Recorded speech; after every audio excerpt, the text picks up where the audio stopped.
Hello and welcome to NTN, the home of independence, our programming in the lead up to our 42nd independence anniversary this coming Monday. We are live on channel 122 and simulcast on DBS, HTS and Hot 7 TV. You can also catch us on our Facebook platform as well as the YouTube channel. Special good day to you. We thank you so much for tuning in. My name is Jessie Leonce, and no fitting way to begin our programming on the countdown to independence with a prayer, the opening prayers live on NTN. I would like to welcome you, Father Albert Aaron Smith. A special good afternoon to you. Good afternoon to you as well. Thank you so much for being here. Thank you very much for inviting me. Absolutely. It's good that you're here to preside over this broadcast as we go into the celebrations of the 42nd Independence Anniversary. And before we get into our chit-chat, I just want you to begin with prayers for us over the nation. Sure, thank you. So we pray in the name of the Father, and of the Son, and of the Holy Spirit. Good and gracious God, we thank you for the gift of life. We thank you for the gift of each other. We thank you for the gift of our nation, St. Lucia, Sweet Helen. As we celebrate our 42nd anniversary of independence, we thank you for the gifts you have given us. We thank you for the gift of each other. We thank you for the gift of the government, the Prime Minister along with his cabinet, the opposition along with the members of the opposition, the members of the Senate. We thank you for all our members, the members of our population. And we pray that, Lord, as you shower your blessings upon us, as you give us the graces that we need, so as to be a people of gratitude, a people that continues to celebrate and celebrate life, that you would continue to turn our face, our gaze to you in a recognition that you are supreme, that we need you in all things. We pray that you would bless us in a special way as a nation this time, as we deal with the coronavirus, as we continue to find ways and best means of dealing with this virus and the situations that we are faced with. We pray for our frontliners.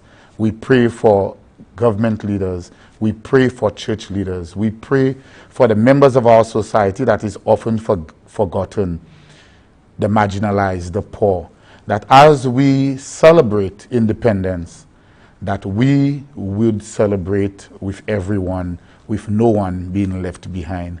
We ask you to continue to bless us, guide us, and protect us as a nation. We ask all of those mercies through no other name but the name of Jesus Christ, your Son, our Lord. In the name of the Father, and of the Son, and of the Holy Spirit. Amen. Thank you very much, Assistant Parish Priest for Soufriere, Father Albert Aaron Smith. Just covering us, covering the nation, especially as we go into the 42nd anniversary of our independence here in St. Lucia. There's so much that we've come over, Father Albert, in the last year, and so much that lies ahead of us in 2021, specifically St. Lucia Nationals. Can you just give us a word of encouragement, a word of hope at this time as we look back on the last 42 years and where we plan on going in the future? Looking 42 years for some would be a long time, but I think as we look ahead as to where do we go from here, I think one of the things that we need to look at and to examine as a people, that all of us are important. No one is successful in isolation. And I really want to encourage all of us, St. Lucians, at home and abroad, that your success is the success of your own country. And that whatever you do, should be something to elevate our people, should elevate our country. I am afraid that, as a nation, that we are going down a slippery slope of indiscipline. And I think, we need to look at each other. We need to look out for each other in this whole thing of indiscipline. We need to be able to help others to transcend this thing. And I think all of us, would need to take responsibility for that. So as a nation celebrating 42 years of independence, what is there truly for us to celebrate? You know, are we celebrating a nation where we've become so selfish that we do not look out for the other person, that all that matters is me, myself, and I? I don't think that's what God wants of us as a nation. You know, this beautiful island was discovered, you know, on December 13th, the feast of St. Lucy, Virgin and Martyr. That woman who gave her life for the sake of the Catholic faith, for the principles of the Catholic faith. We too, as St. Lucians, what are we prepared to give our lives for in building Sweet Helen, in building our nation, in making St. Lucia the best country in the Caribbean, second to none? You know, I've lived in various countries, islands of the Caribbean, but then St. Lucia always remains home.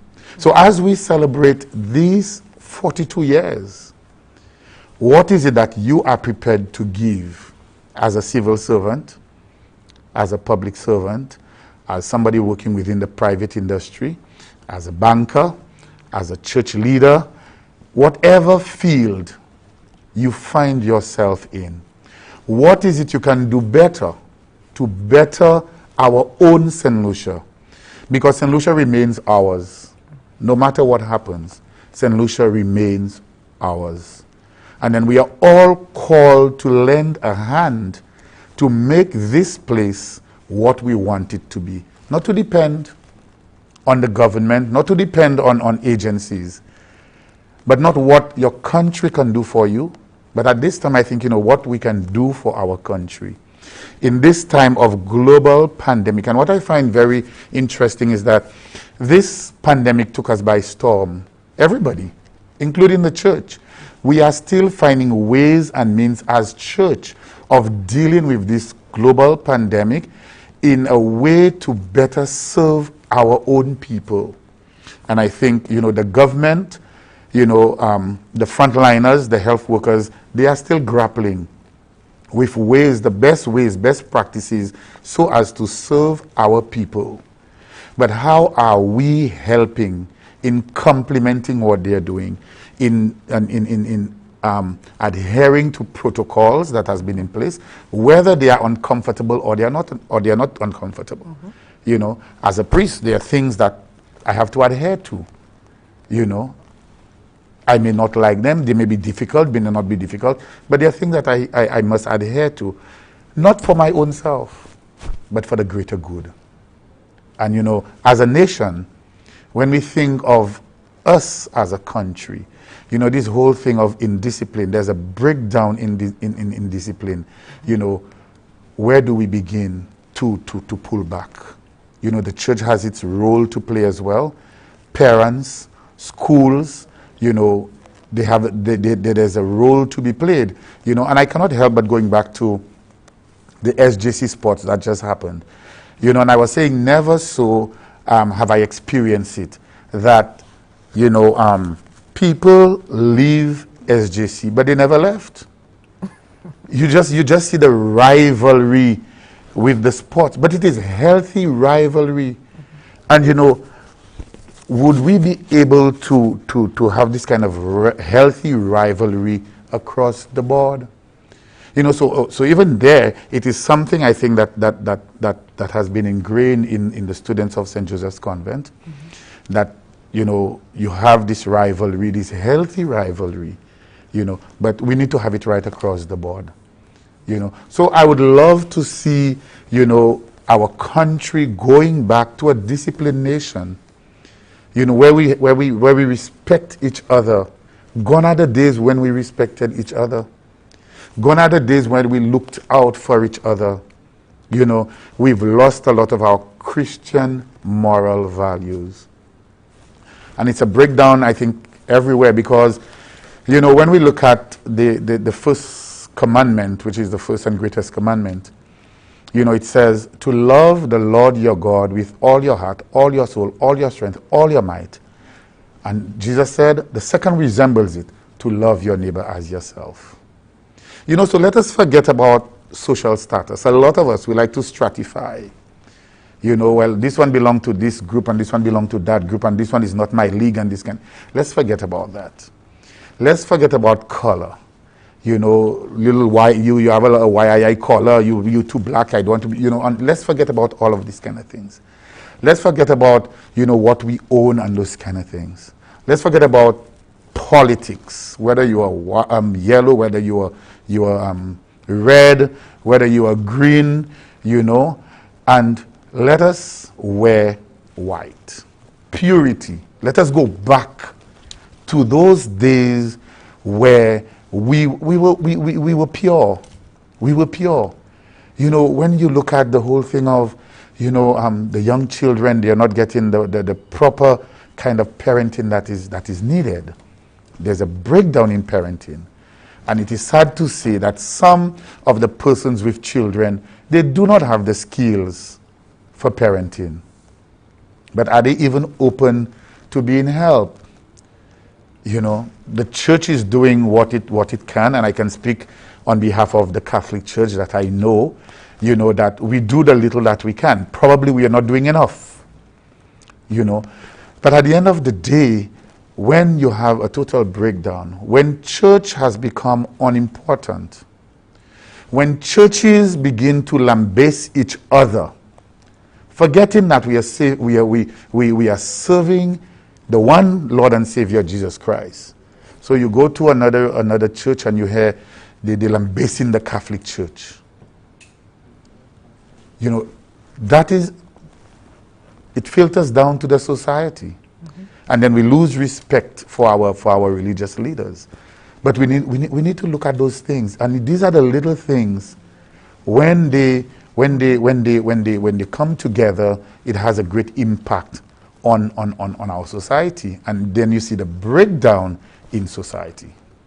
Thank you, Father Albert, for that all-encompassing opening statement, definitely touching on various aspects of St. Lucian life and your concerns therein. We are going to take a break. When we come back, we have the lunchtime chit-chat with Father Albert, going to be getting into some of what you said, as well as some other topical issues here in St. Lucia. So do stay with us. You are watching NTN, our home of independence.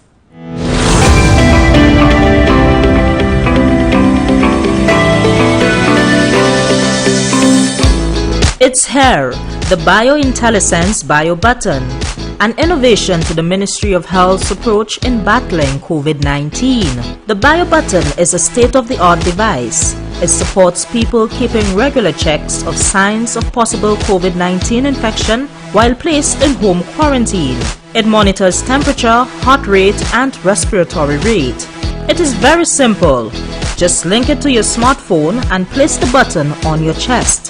It's that easy. The Bio Button costs only $100 US for the 14-day period. For further information, please contact the Epidemiology Unit at 468-5325 or 468-5324.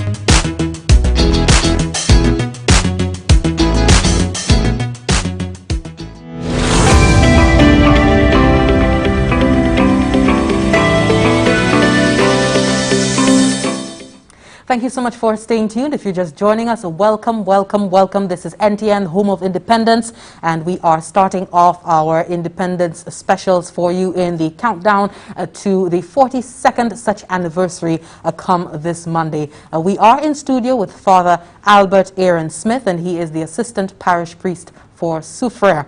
And he just gave the opening statement, his opening statement for the day as we go into our broadcast, speaking on several issues, covering several societal concerns that he has. Father Albert, your opening statement did have laced within it the concern for indiscipline in our society. We've definitely seen many St. Lucians and residents here in St. Lucia complying by and large to the COVID-19 protocols. That is the most important thing for the last year, given the pandemic. Yes. But unfortunately, we have seen the detrimental effect of indiscipline in terms of breaches in the social sector and what have you. Can you just speak to the importance of us adhering to the protocols right now, especially at this time being confronted with the third wave of COVID-19? I think it's important that, persons, all of us, you know, we pay attention to what is happening around us. We are all in this thing together. It's not only St. Lucia, but the entire world. But, you know, again, you know, I want to go back to something that I mentioned, you know, in the opening, you know, the whole thing of indiscipline and, you know, the lack of parenting, you know, so children are growing up and children get their way, you know, so they're in the family and they get their way at any cost. And they're taking this thing now into the society. So the government now or the health workers, the CMO, they've asked that we observe certain protocols. But because people have always had their way, they want to continue having their way, and which is detrimental to all of us. Because, you know, you may not have any symptoms, you may not be predisposed, you know, but at the end of the day, what happens to the other person? So again, it goes back to the breakdown in our morals, you know, the breakdown in the role that religion played in our lives. You know, anything goes now. Anything goes. And, you know, people will tell you, well, the priest can't tell me what to do, the pastor can't tell me what to do. And before you try to bring something to the fore, they attack the messenger instead of looking at the message. It's definitely an opportunity to reinforce the virtues and the fruits of the Spirit. Exactly. Into very real social issues. Exactly, exactly. And how do we do that? We need to embody the virtues. What are the fruits of the Spirit? Love, joy, peace, patience, kindness. How do we exercise those fruits to our neighbors, to the people around us? But sometimes, you know, when we see the back and forth, the breakdown, even among leaders, you know, at each other's throats, what examples are we setting for our younger generation? I must remember at all times that I'm a Catholic priest. And there are certain behaviors that is expected of me. You know, somebody said, you know, in an interview I had 2 days ago that, you know, people find that I am too much into the world. And I remind people that at the end of the day, I'm St. Lucian. And being involved in La Rose, La Marguerite, Kutumba, you know, Solo, these things are my culture. You know, but how do I bring my priesthood into this reality? Let's speak about the role of the church and other institutions, but more specifically the role of the church, not only just in the humanitarian aspect, because we know we definitely look to the church for assisting the downtrodden, right? But also in other areas. As you mentioned, you see yourself being active in other aspects of society. We've so far seen issues with the industrial sector. We've seen work, jobs are on the line right now, the education sector. Speak to the role of the church and other institutions that might not have been traditionally involved in these sectors, getting in on and having a word, a say in that respect. The church, in essence, is the voice of the voiceless. The church, in essence, is the conscience of any nation. And when the church does not get involved in the everyday lives of the members of its congregation, you know, we are failing. So we as a church, we are to be speaking for those who have no voice. We are supposed to be speaking because we are the conscience of the nation. So in certain areas where people may say, oh, then, you know, you involve in church and politics, you know, and those kind of things. But the Catholic Church I can speak to, we have what you call the Catholic social teachings. And these are not only peculiar to St. Lucia. These are teachings of the Catholic Church worldwide, universal church. And these teachings, you know, deals with various issues, you know, of the civil world. You know, off the top of my head, you know, the first of these documents that was written, would be the one that deals with labor unions and those kind of things, because in the early days, you know, in Europe, where you had the industrial world and workers were treated unfairly. Advantage was taken of them. They were expected to work so many hours, but was given the minimum pay and those kind of things. And the church, recognizing what was happening, encouraged persons to form yourselves into unions, to get representation. And there's much more, you know, that the church gets involved with, you know, and this kind of things. The church is supposed to guide its members. The church is supposed to form the conscience of its members. Now, you know, if the church has lost its role, and then you see people do not come, people do not adhere to what the church is saying, and you see you have the corruption of people's consciences. There's no value. It is me, myself, and I. It's what I want. The other person does not matter. You know, those kind of things. So, but we have to be able to be a voice for the voiceless. We must. And it's not a choice. Because if we negate that fact, then we are failing in our responsibilities as church. Okay, we're running out of time, but I must ask, it's all well and good to speak about the issues and the concerns and the anxieties surrounding moral decay. What is the church's plan to gather its flock again, if that is the case? If it is concerned of a disbanding, you know, a loss of morals in the society, what is the intention to restore this on its part?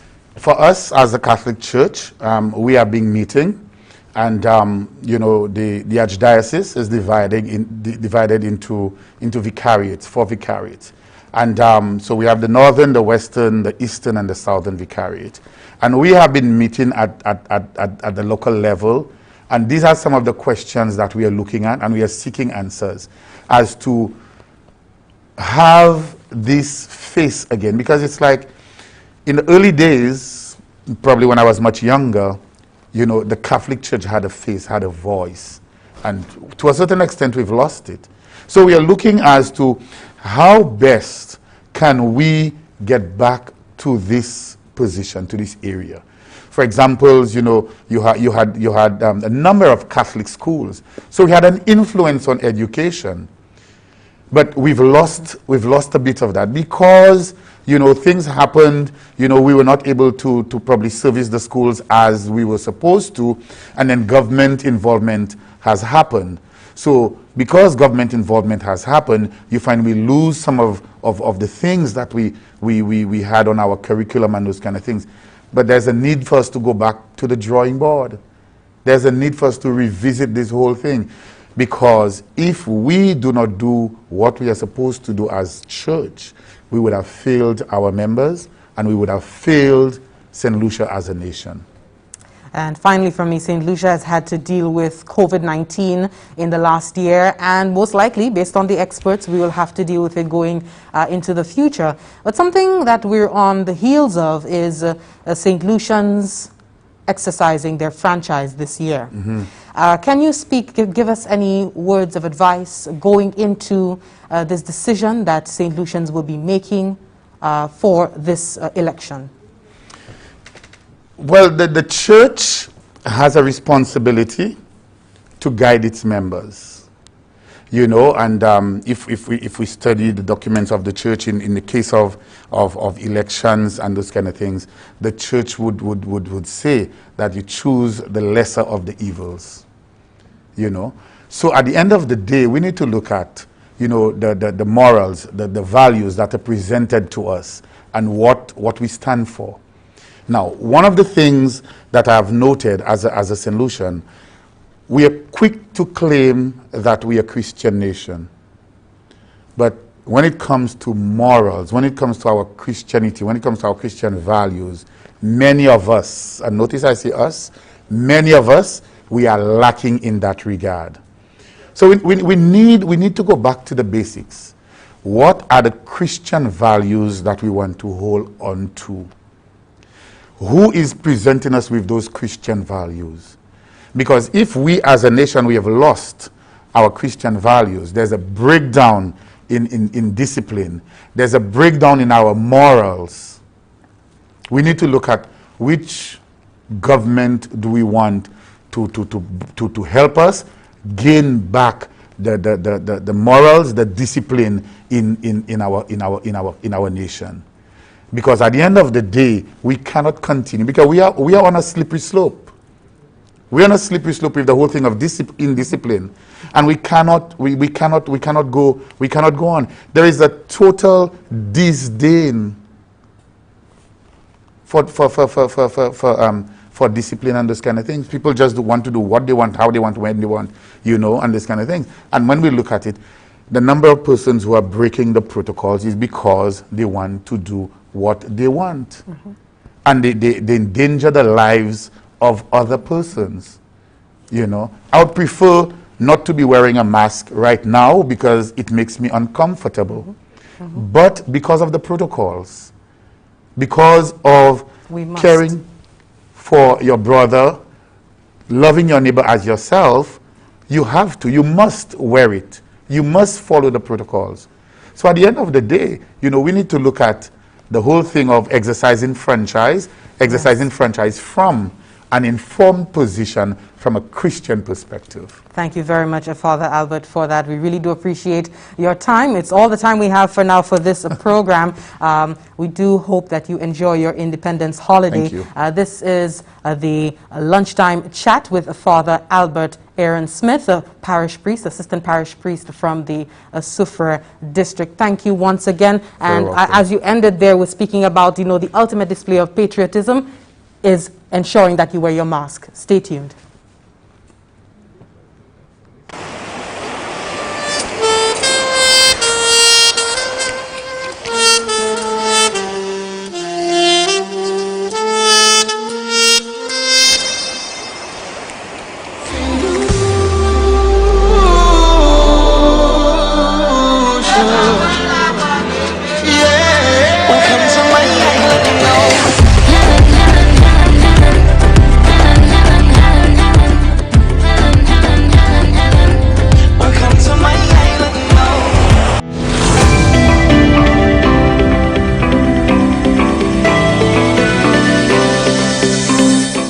We can limit the spread of the COVID-19 virus? The Ministry of Health is your partner in achieving this solution. Introducing the Amber Wristwatch. The Amber Wristwatch is designed for monitoring daily movements while in quarantine. It provides an accurate location and a precise heart rate. The device is also waterproof and can be worn during all daily functions, like washing the dishes or taking a shower. It's worn like a typical timepiece. The Ministry of Health can now better monitor people in home quarantine and receive alerts of those who do not stay in the confines of their home. A 14-day rental of the Amber Wristwatch is just $75 US. Let us stop the breaches of home quarantine.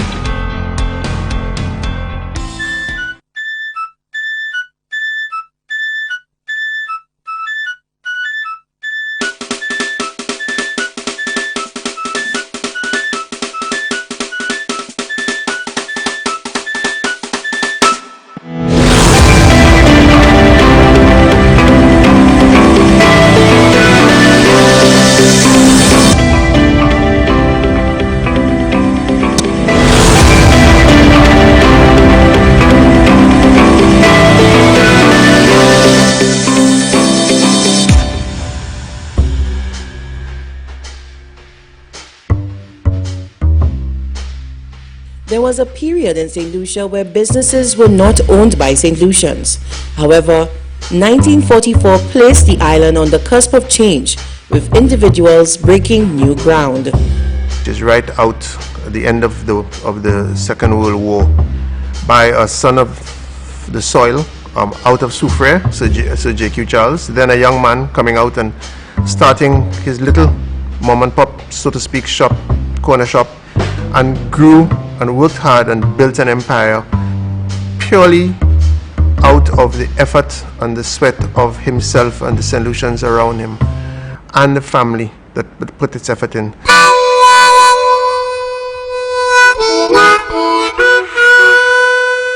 the growth of the business in the 70s was obviously before my time, before I joined, but it was an opportune time when the world was growing in terms of opportunity and development, and what Sir J.Q. Charles did was he had the vision to identify business opportunities and import them.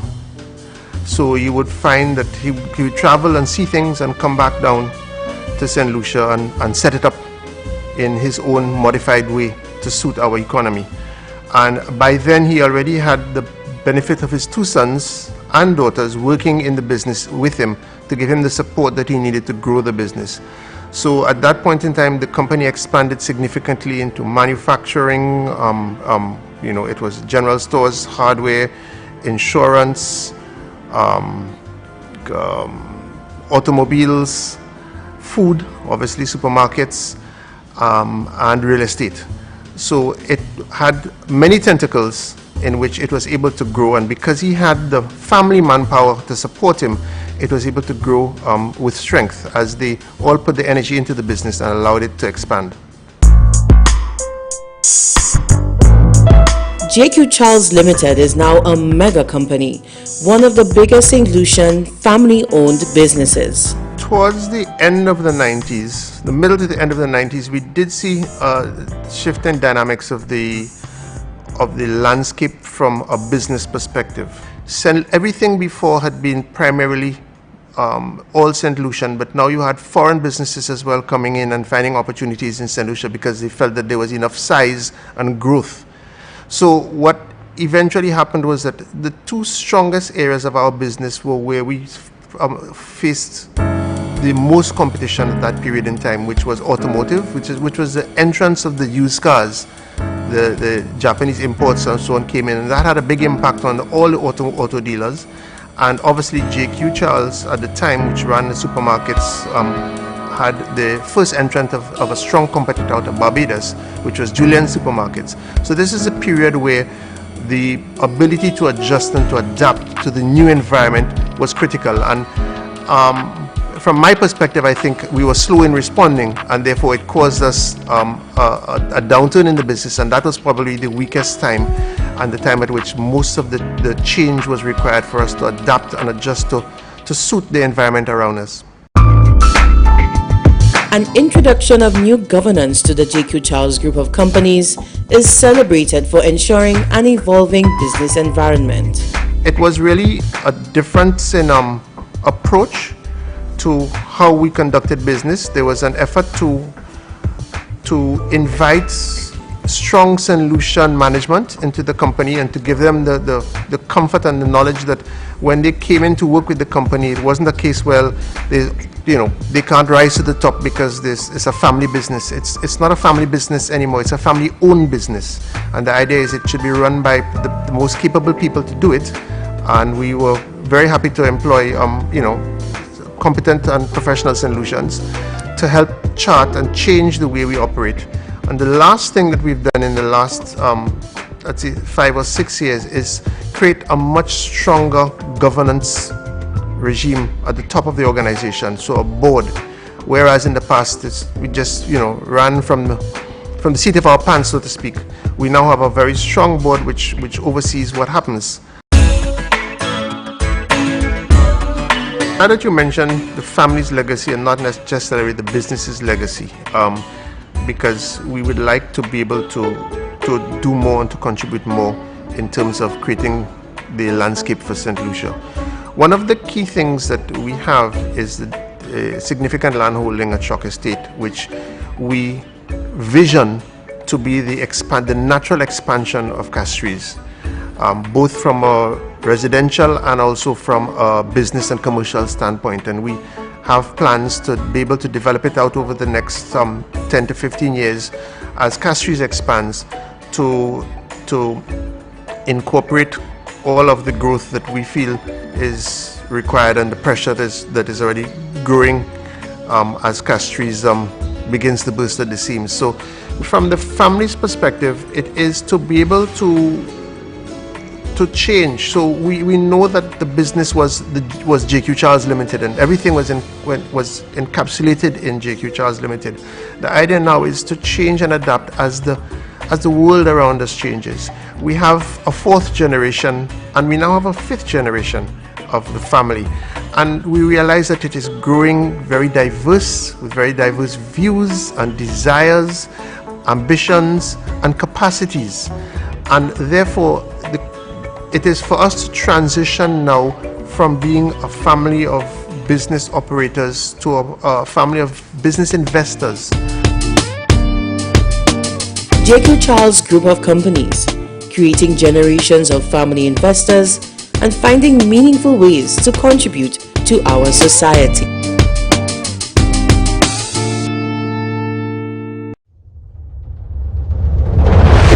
"42 years of effort and energy, building a strong and beautiful nation. We have seen it all, yet prevailed, from devastating hurricanes, storms and floods, now a global pandemic with even more impact. Yet we can, and we will, build back better, making this small treasure of ours more beautiful. Our flag, symbol of our independence. SLASPA, enabling that thrust, managing that engine for growth and development. Yellow, for our aviation sector and airports. Blue, for our seaports, yachting and cruise industries. Black and white, for compliance, security and standards, actioned by a committed and diligent staff complement. Strategy and innovation, managing and building through the years, always improving. We are happy to enhance that vision of self-determination, independence with all its responsibilities. Continue we will, yes we can, and we will. Developing and refining all that is truly St. Lucian, inviting the world to share and experience our unique beauty and splendor. Our fair Helen, built from the challenges. Into the future and further, SLASPA stands ready, steadfast through adversity, to support bringing out the best in Helen, connecting people, connecting partners, and the world. Our St. Lucia, resilient, we can and we will stand for justice, stand for truth, our work and passion.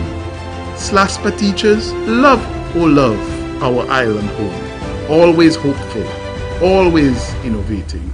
We know these present times will be behind us, and we will return to the splendor the world knows. We remain resilient, we can and we will.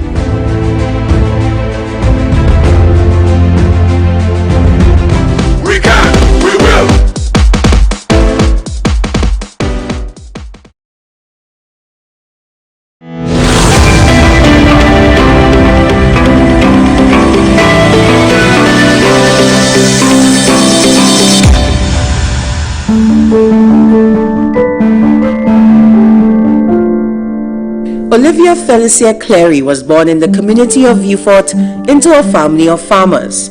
She was raised by her grandparents Harris and Mary Anna Felicien. When the time came, it was only natural that she too would spend a lifetime in the field of agriculture. From an early age, I started helping out in the garden, with doing, things in the garden. So I suppose from that time, I developed that love for agriculture, for farming. Growing up, I can recall my grandfather planting rice. He started with rice and then bananas, and after that, when they got rid of the rice and so on, then he started doing vegetables. He was one of the first member of the Black Bay Small Farmers Association.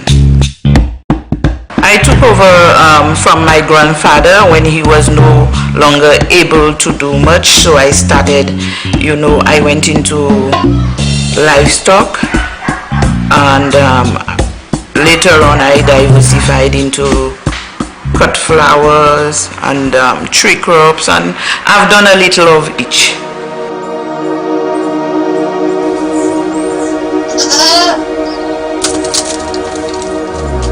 Life as a farmer is one of reliance on Mother Nature, the rain and the sun, the changing tides of seasons. The region creates a cycle of adverse challenges, and Olivia is no stranger to these. Every time we have a hurricane or we have a drought, you have to basically start all over.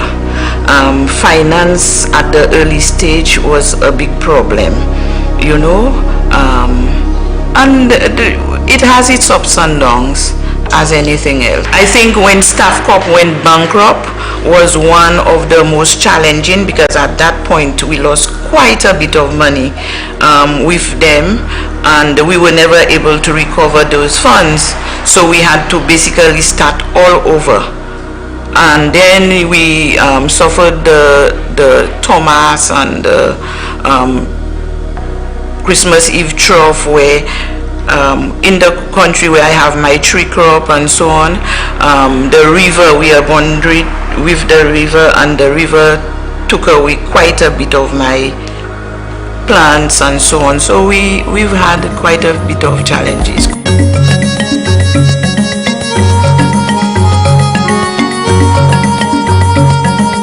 Despite the difficulties, Olivia makes a comeback and continues farming, going into the cut flower industry. Her ability to adapt is more than a vocation. What really drives me to continue despite the challenges is the love I have for agriculture, for farming. I started with livestock, and when they went bankrupt, I decided to diversify into vegetables. And then at that time we were having, you know, problems with marketing, getting your stuff, you know, sold. So the cut flower project then came on stream, and me loving flowers, I decided to, you know, go into cut flowers. I started with orchids, and then anthuriums, and I also do the ornamental plants. We relied on the florists, and at the time we were trying to also source market, you know, outside market. It was a bit difficult, so I decided to go into floral arrangement, whereby I would be able to sell the finished product. I would be able to use my flowers.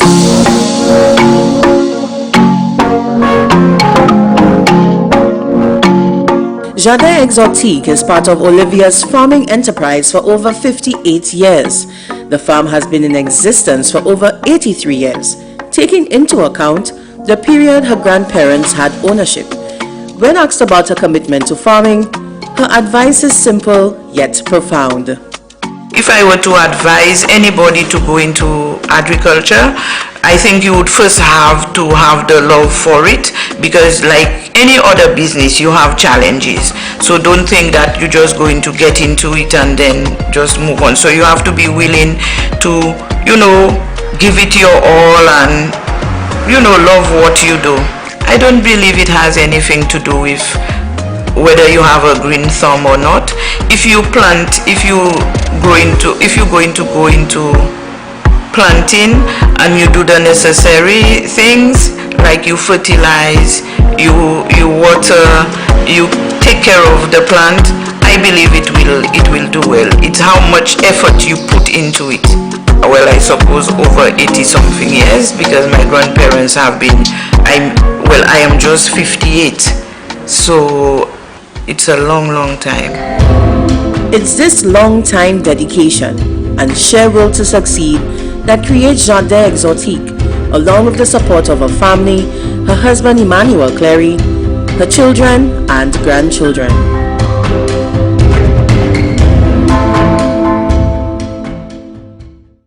Are you in quarantine? If you live with other people, you need to stay in a separate room to avoid possible spread of the virus to other members of the household. This message is brought to you by the Bureau of Health Education within the Ministry of Health and Wellness and this station.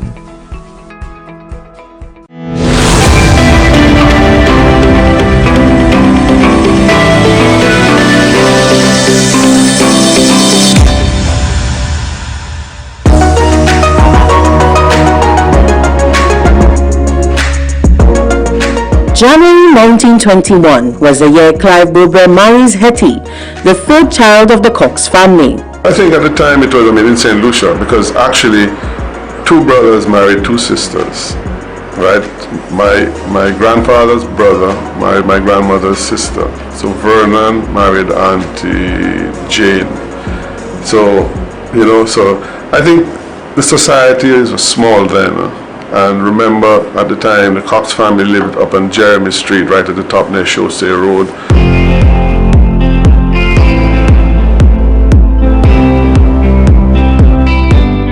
The couple, led by Hetty's strong business sense, engineers a family business crossing over decades and generations. Hetty was the one who was really driven to do that. She thought, after they got married, then the next step was to start in building a business for the family. And Clive thought in those days, in the 1920s, it was a difficult period right after World War I. And people are very concerned, but my grandmother was a very dynamic, and she never gave up. So serious when it came to her business. So eventually, he agreed and said, okay, yes, let's go ahead and start the business. So in 1926, after they got married in 1921, and in 1926 they started the business. The business later developed into a small grocery, which was named Cox and Company.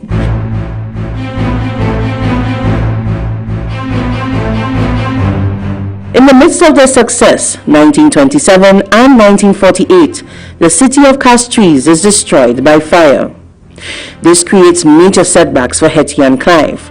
However, by 1930, the company is reinvented in true Bobre style by diversifying into another type of venture capital.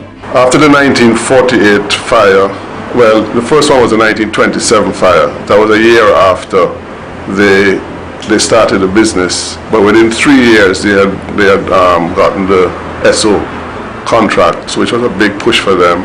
And then in 1948, after the fire, that was a big blow to the business. So they actually moved the business to Jeremy Street for 10 years before they came back downtown to where the Republic Bank was, and even the building behind on Cadet Street, they used to have a grocery store there as well, and the St. Lucia Beer Company. So that block they owned.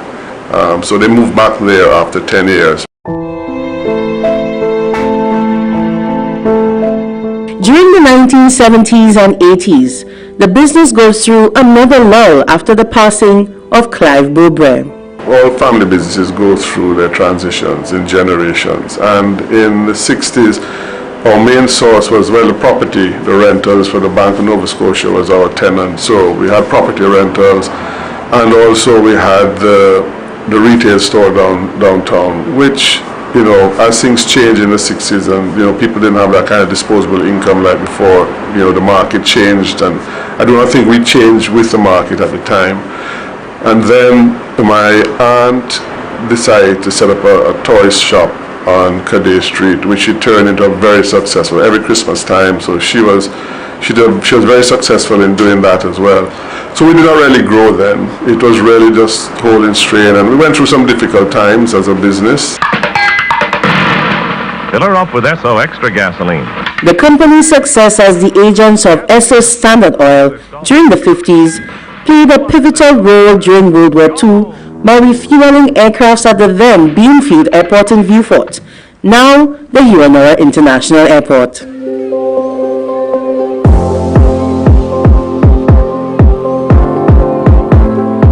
Recovering from the challenges the company ushers in the 1950s, marked as a period of St. Lucia migration to Britain. And again, Cox and Company's ability to envision opportunities seems seamless as they become shipping agents and enters the cruise line business. And what happened is there was a Mr. Lanzoni who was a vice president of Costa Cruise Lines, and he came through St. Lucia and he met with my grandfather, and he wanted to, after they took people down, the Italians down to Argentina, they would come through the Caribbean, and there was a big mass migration of a lot of people from the Caribbean up to England. They call it the Windrush generation. So he saw an opportunity there, so that they will go down to Argentina and then they will come through and pick up, so they had passengers on their return. So a lot of people from St. Lucia actually left on those boats to go to England in the 1950s. The company, although it went through a lull during the 60s and 70s, managed to pull through with the next generation of Bobres. You know, you are going to come back and run the business one day. And I said, I don't think so, you know, I'm living in Jamaica, I don't know if I'm coming back to St. Lucia. And I did eventually come back and take over and run the business.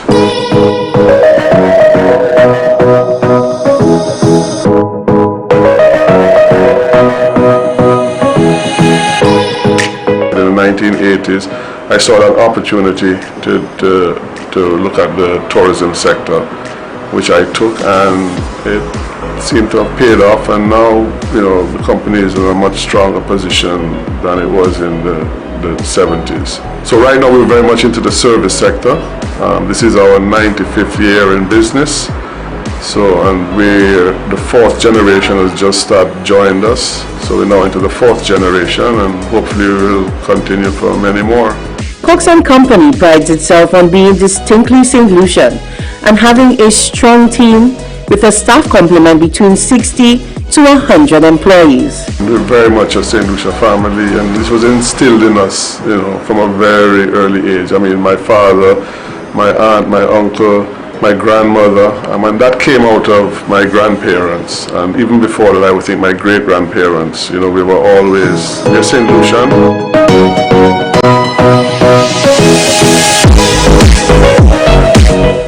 Do you know we can limit the spread of the COVID-19 virus? The Ministry of Health is your partner in achieving this solution.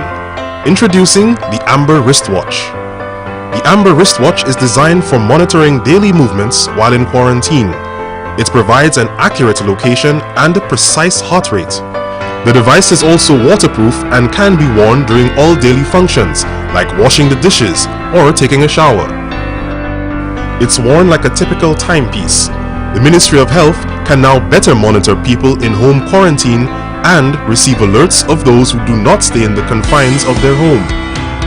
A 14-day rental of the Amber Wristwatch is just $75 US. Let us stop the breaches of home quarantine.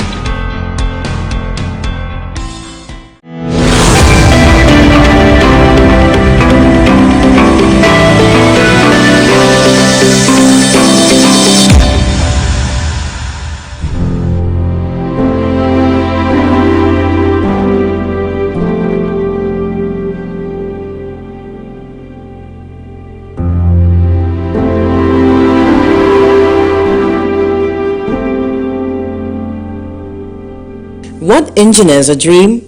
Or how does an idea of one person propel a business of endearment? It constitutes a lifetime of family and love for community.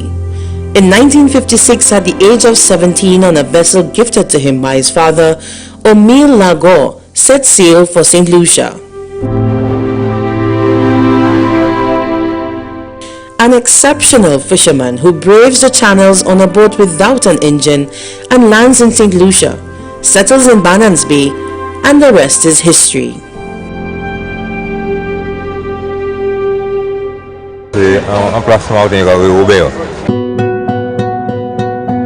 In 1975, he erects a small wooden structure and opens up a butcher shop. It used to be a butcher shop, there's a slaughter. And my father-in-law was going to sea as a fisherman, so it was like a bit tasking for him. Julian, on the other hand, used to work with the Shell company, working the tankers when they came in to bring in the fuel. So he figured, you know what? Drew, I am tired. I would love you to take over. And from hence on, Julian took over.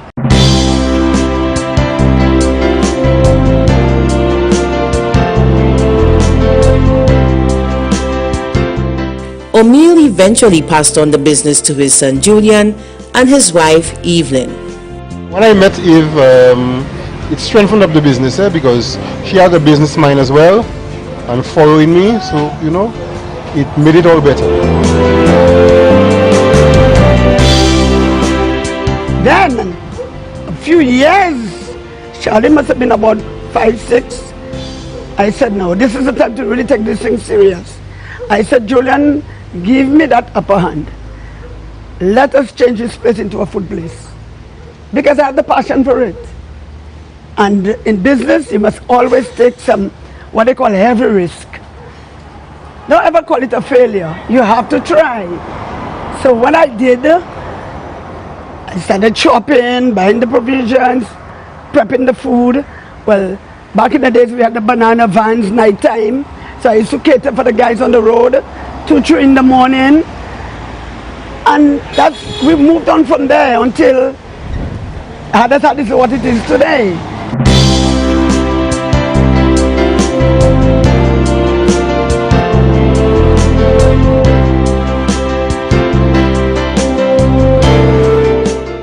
We do private caterings, so it's a myriad of stuff that we do.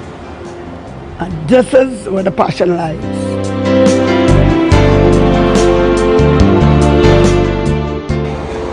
So you want your bouillon, you want your roast fish, your cough, your pigtail. This is the place.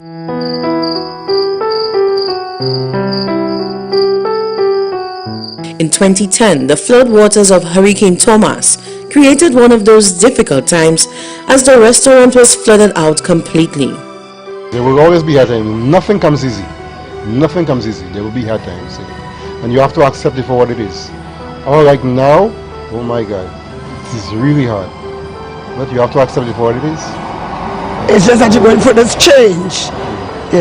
And it's just learning to adapt with the change. Family members, as always, acted as the emotional support for one another during that difficult period. The struggle has been real. No good story comes out easy. And for us as a family, we try to maintain this. Mr. O'Mill started the legacy, we got to move on with it. I would love later down the line, our children take over with it. And that's what's going to happen. You're going to get hurdles along the way. Who says no?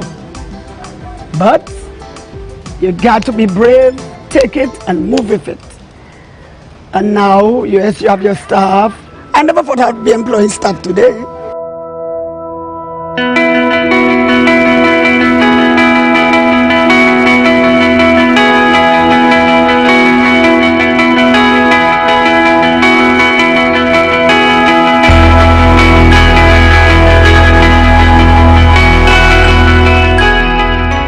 Despite the setbacks, there was a determination to continue, coupled with the sense of commitment to family and the community they serve. So Hadassah is not just a restaurant. It's a counseling area, if you ask me. People going for their issues, they want to just come and just sit and chill. You know, you mingle with them, you tell them what you have to tell them. You create that bond, customer relationship kind of bond. When we talk about customer relation, that's what it's supposed to be. Your head hurting, but you know I'm not feeling too well. What is wrong? My boy talked to me. And for years, that's how we have been doing it. You know? So it's not just a alignment sport, it's like a real, how you call it, peace of mind kind of area.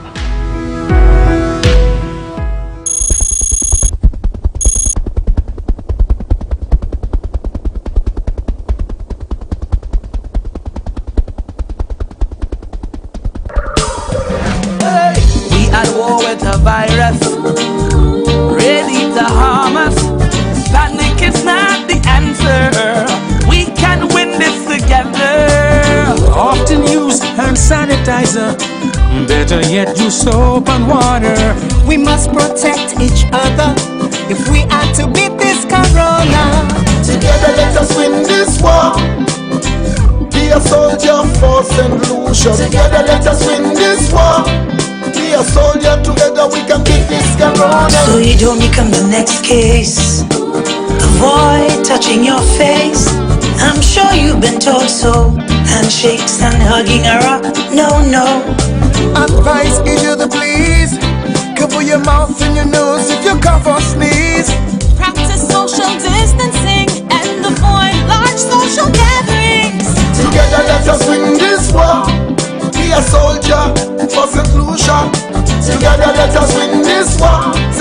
Be a soldier, together we can beat this corona.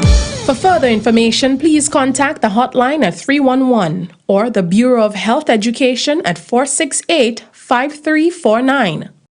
A resilient nation, yes we can and we will break chains with a celebration and live your life at will. We're basking in our freedom, the strongholds of faith, that's why we still fight great. Music. Oh yeah, yeah. Sweet darling of the West. Oh yeah, yeah. Come let we celebrate, yeah. Oh yeah, yeah. Sweet darling of the West. Oh yeah, yeah. Yes we can and we will. Someday, some way, someday. Yes we can and we will. Someday, some way, someday. Yes we can and we will. Someday, some way, someday. Yes we can and we will. Someday, some way, someday. Oh yeah, yeah. Sweet darling of the West. Oh yeah, yeah. Come let we celebrate, yeah. Oh yeah, yeah. Sweet darling of the West. Oh yeah, yeah. Now it's no mystery. My island brings out the best in me. Celebrating my history. For 100 years of slavery. Yes, for 100 years of bravery. Salty, sweet and savory. They tried but couldn't break none of it. A resilient nation. We can and we will. Oh yeah, yeah. Sweet darling of the West. Oh yeah, yeah. Come let we celebrate, yeah. Oh yeah, yeah. Sweet darling of the West. Oh yeah, yeah. Sweet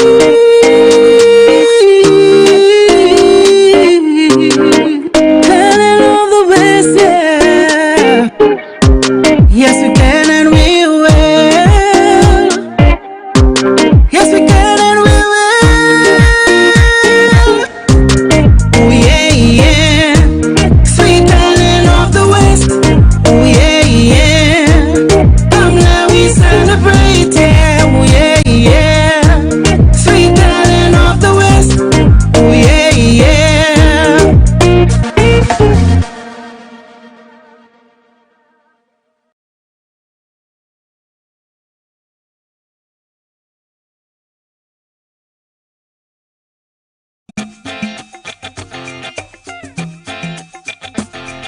Resilient, my nation, St. Lucia. They call me a Amazona first in color. Label me endangered, almost extinct. The national bird, I'm a treasure of St. Lucia. Beautiful array of colors distinct. I know I'm a sight to see, but I am so proud to be from this little island here in the Caribbean. You showed me such love and care over these 42 years. I shout from my nest, Helen of the West, you're the best. You're just like me, my St. Lucian people are independent and free. Gone are the times when nations are battled. Come celebrate with me, land of beaches, hills and the valleys. Independent and free, with unity anything we can achieve. Come celebrate with me, I'm flying and smiling over my land, a resilient nation. Yes, we will and we can.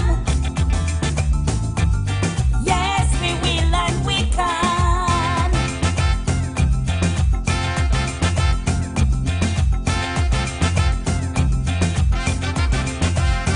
So blessed St. Lucia, the home of Pitons. Mount Fortune, Pigeon Island National Park. My the boiling sulfur spring second to none. Breathtaking scenery blesses my heart. Like roots of calabash tree, St. Lucians are strong indeed, firmly rooted patriots, full of national pride. The rose and the margarita, your cultural diversity. You stood every test, Helen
is a land I call my home, no matter where I go.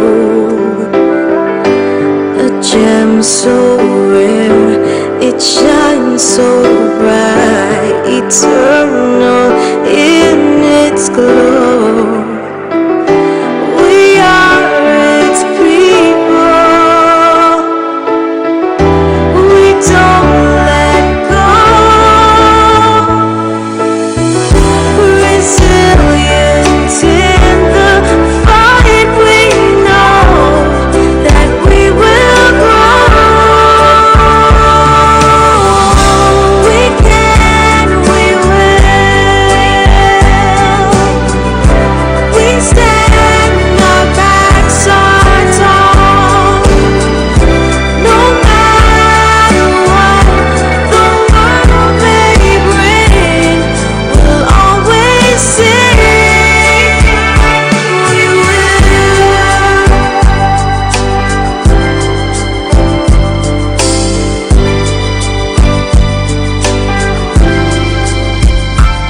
St. Lucia is, without a doubt, most beautiful in the West. Its people shine in all they do, no matter what the test. In all our struggles, we don't let go. Resilient in the fight, we know we'll grow. We can, we will. We stand, our backs are tall. No matter what the world may bring, we'll always sing.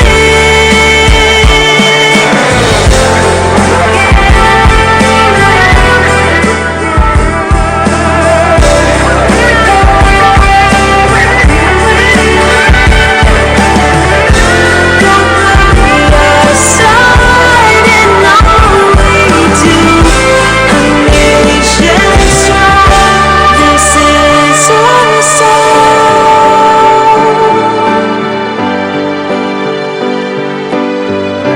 We stand, our backs are tall. No matter what the world may bring, we'll always sing. We can, we will. We stand, our backs are tall. No matter what the world may bring, we'll always sing.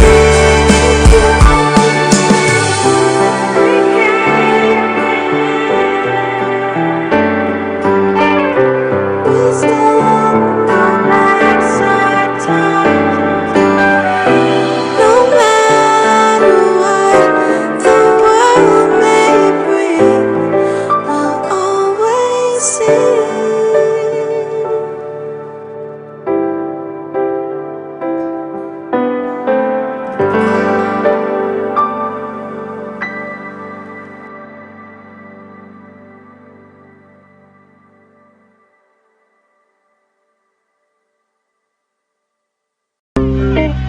A resilient nation, yes, we can and we will. Break chains with a celebration. And live your life at will. We're basking in our freedom. With strongholds of faith. That's why we're 75 grade. Music. Oh yeah, yeah. Sweet darling of the West. Oh yeah, yeah. Come let we celebrate, yeah. Oh yeah, yeah. Sweet darling of the West. Oh yeah, yeah. Yes, we can and we will. Someday, some way. Someday, yes, we can and we will. Someday, some way.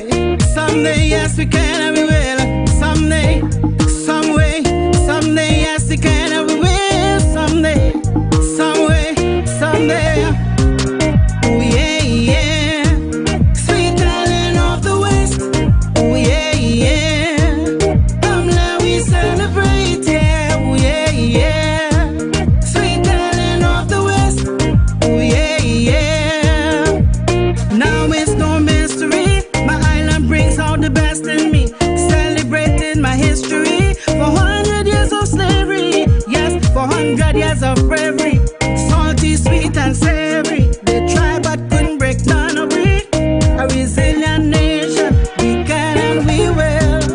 Oh yeah, yeah. Sweet talent of the West. Oh yeah, yeah. Come let we celebrate, yeah. Oh yeah, yeah. Sweet talent of the West. Oh yeah, yeah. Sweet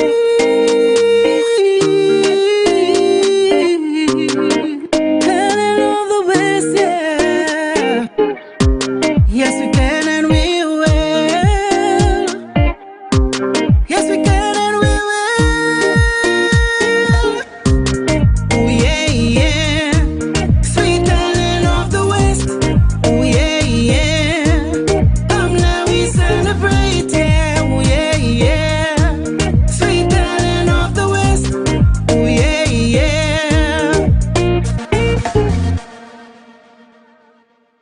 Do you know we can limit the spread of the COVID-19 virus? The Ministry of Health is your partner in achieving this solution.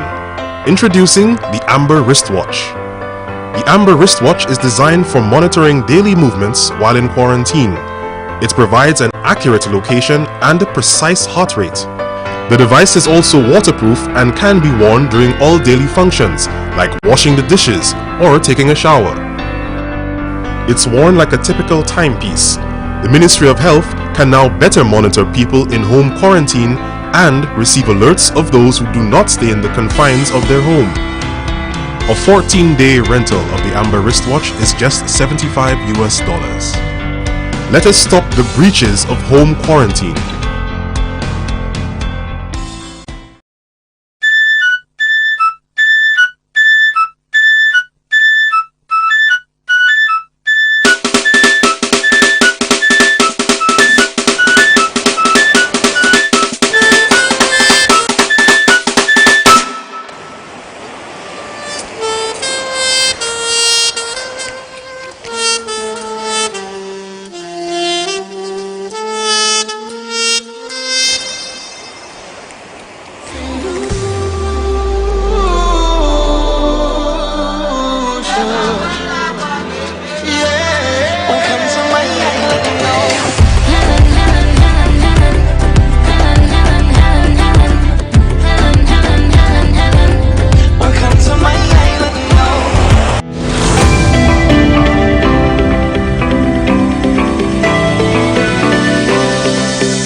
Hello and welcome once more.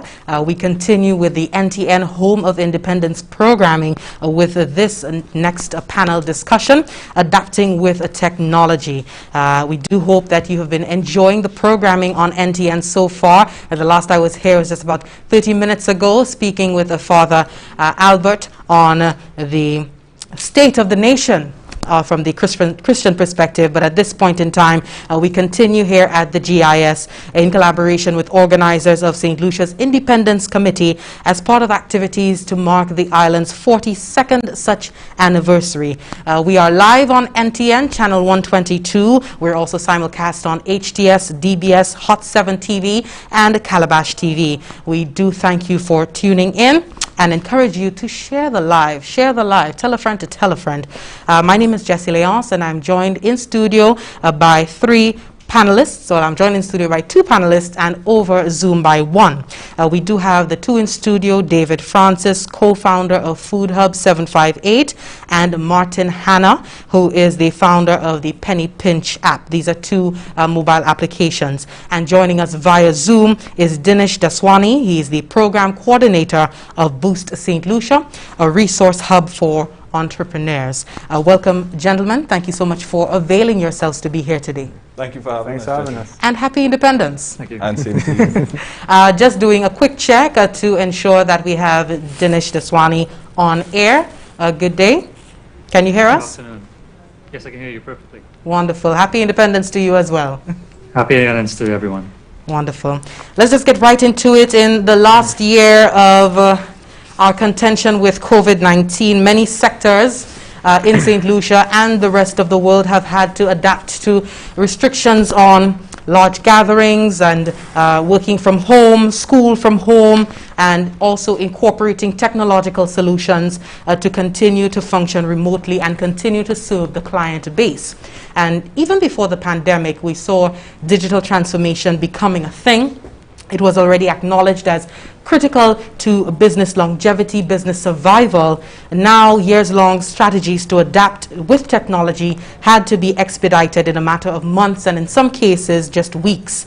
Our theme for St. Lucia's Independence, Independence 40, is a resilient nation. We can, we will. I want to start with you, Martin Hanna, as a business owner yourself, also in the business of facilitating the transition of many of these businesses into the digital space. How have, we can, we will, but what have we done? How have businesses been able to transition? What have your observations been in terms of the engagement been in them speeding up their digital transition, and what lessons have been learned in the process about timelines? Because what we thought was going to take 2 or 3 years is now taking weeks. Great question. So we deal with 2 types of customers. The small businesses who have been struggling for years now. The pandemic has only made it much worse in terms of they need to now go online. How do they accept payments from their customers without having to physically contact each other? And they've been ready for years now, and as Penny Pinch has introduced a new solution allowing for online payments, they have been quick to basically transition to this new payment method and have been now telling their customers, we now accept Penny Pinch, and have been loving it so far. For the major businesses who are the larger corporations, they are definitely willing to accept it because they know that it is something that is new to St. Lucia, and it's not anything new in the sense that it's been available globally for years now. So we're kind of slowly catching up to the technology of payments, and they've been, quite frankly, accepting it pretty well. Wonderful. Not all new technology is relevant technology, and that's something we see in our everyday lives. Businesses, in the context of businesses, they may have initially taken on a host of services and so on in an effort to streamline their services and be more appealing to the general public, but perhaps only needed 1 or 2 based on what their business model is. I want to head over to you, Francis. Can you speak about some of the observations that you've noticed in the adjustments that have been made by these businesses, even your own engagement via your app, the decisions that they have made, and concentrating on certain approaches in the digital transformation? Yeah, it was interesting to watch the initial reaction to the COVID-19 pandemic in a lot of businesses, because the first reaction, and you can't really blame a lot of business owners, would have been maybe a fear-based reaction. So you're thinking to yourself, okay, I have a lot of staff, I have to keep my doors open, I have to keep a certain level of revenue to keep my rent paid. And we as business owners, we didn't know what the steps would have been, what provisions would have been made for us. If the landlords would have been in a position to give us those rent breaks. So the initial reaction would have been panic and fear-based. So a lot of business owners who usually make certain steps and are a little bit riskier with their money may have put their money towards securing their employees, ensuring that their bills would have been paid going forward. So there may not have been an initial push towards the internet so much as just to secure your business, first of all. And then you have businesses like Food Hub coming out and supporting, because Food Hub is a business support system. So we don't go and we don't cook food, we don't go and drive anybody around, we don't deliver any orders, but what we do is we create a system, a platform on which businesses can basically display their products, similar to what they would have done in a store. They would be able to charge payments via PayPal Express, a system similar to what Mr. Hanna has produced and given us a local indigenous version of.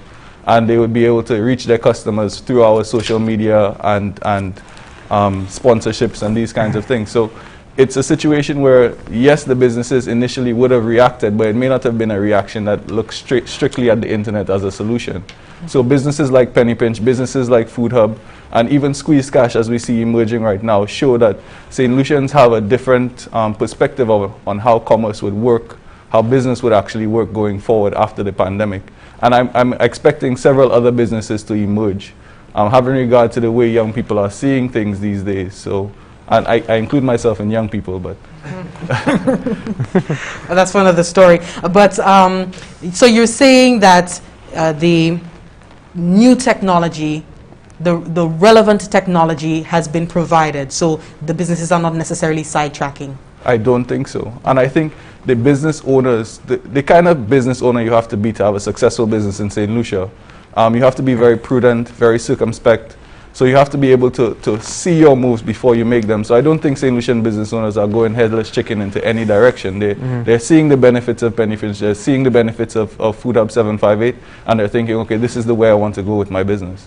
Okay, I want to bring you on Dinesh Deswani, Program Coordinator of Boost St. Lucia. Many businesses are now preoccupied with accommodating their clients in an increasingly contactless world. But what about adapting technologies to improve internal operations? So we have these apps, these mobile apps and other platforms that make it easier for the clientele, the external customer. But what about internal customers? How critical is this aspect when Boost deals with entrepreneurs in terms of refining their administration and so on within the business?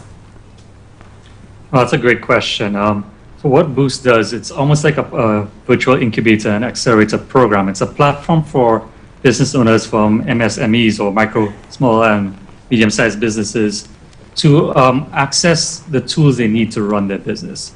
So whether it be a business canvas model to approach for a new business, or whether it be a community forum where they need to get information on how to operate and what's going on in the environment, that is what Boost is basically about. So if you need to do like different things like contact your team members, how do you use WhatsApp for your business? How do you use Canva, which is another graphic tool to create graphics to promote your business? How do you use things like financial tools online to start putting invoices together? All that is available with training on Boost.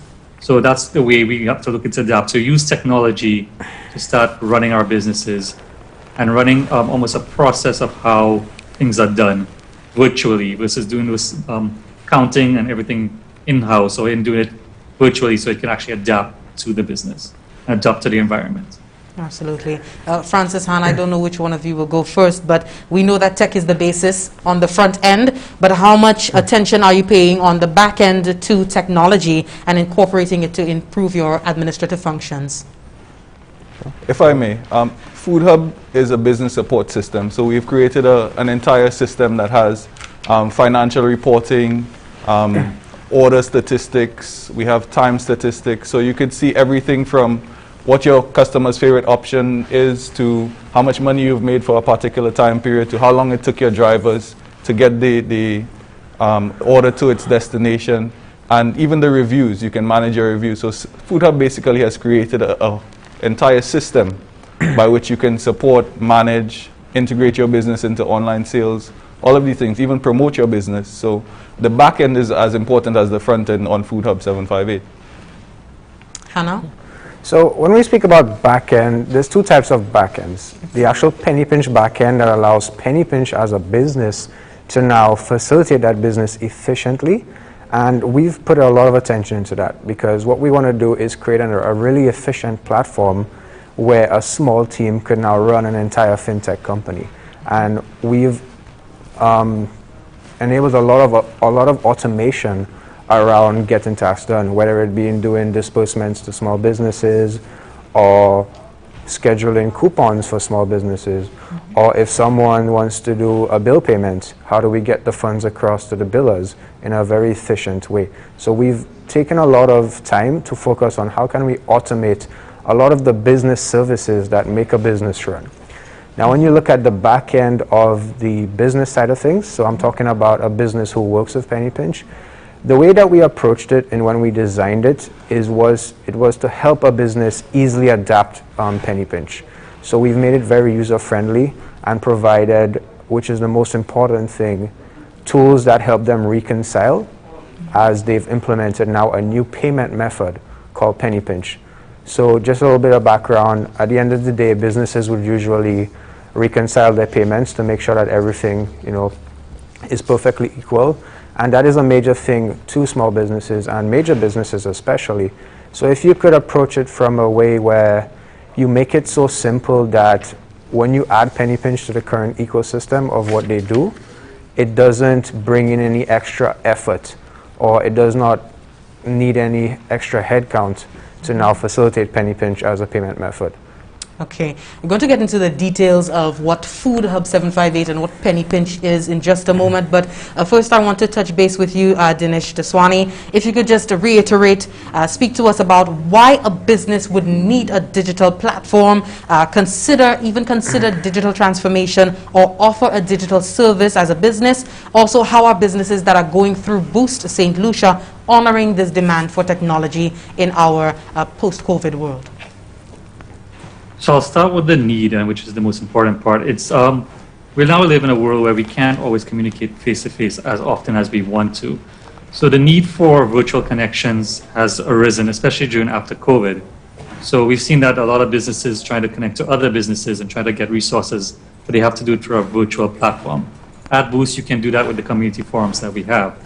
In terms of the second question that you mentioned, there's been a few adaptations. It's been taking a while. St. Lucia for the last 2 years has been adapting to technology and trying to adapt to technology, and COVID has just speed up the process to get to that point.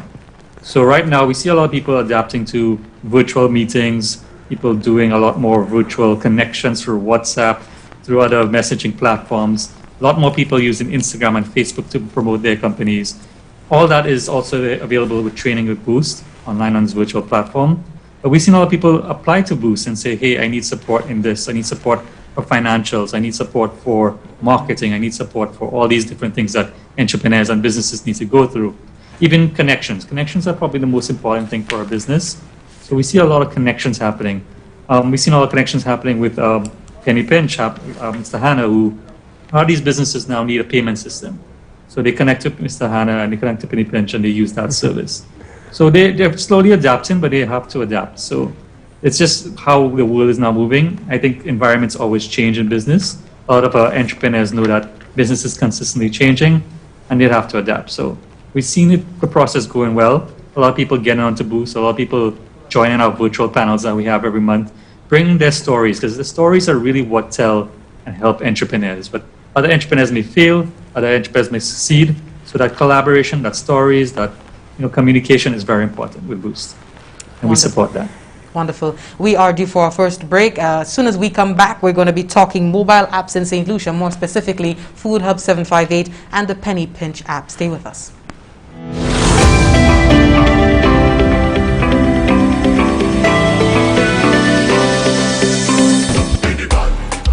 What does coronavirus have in common with love?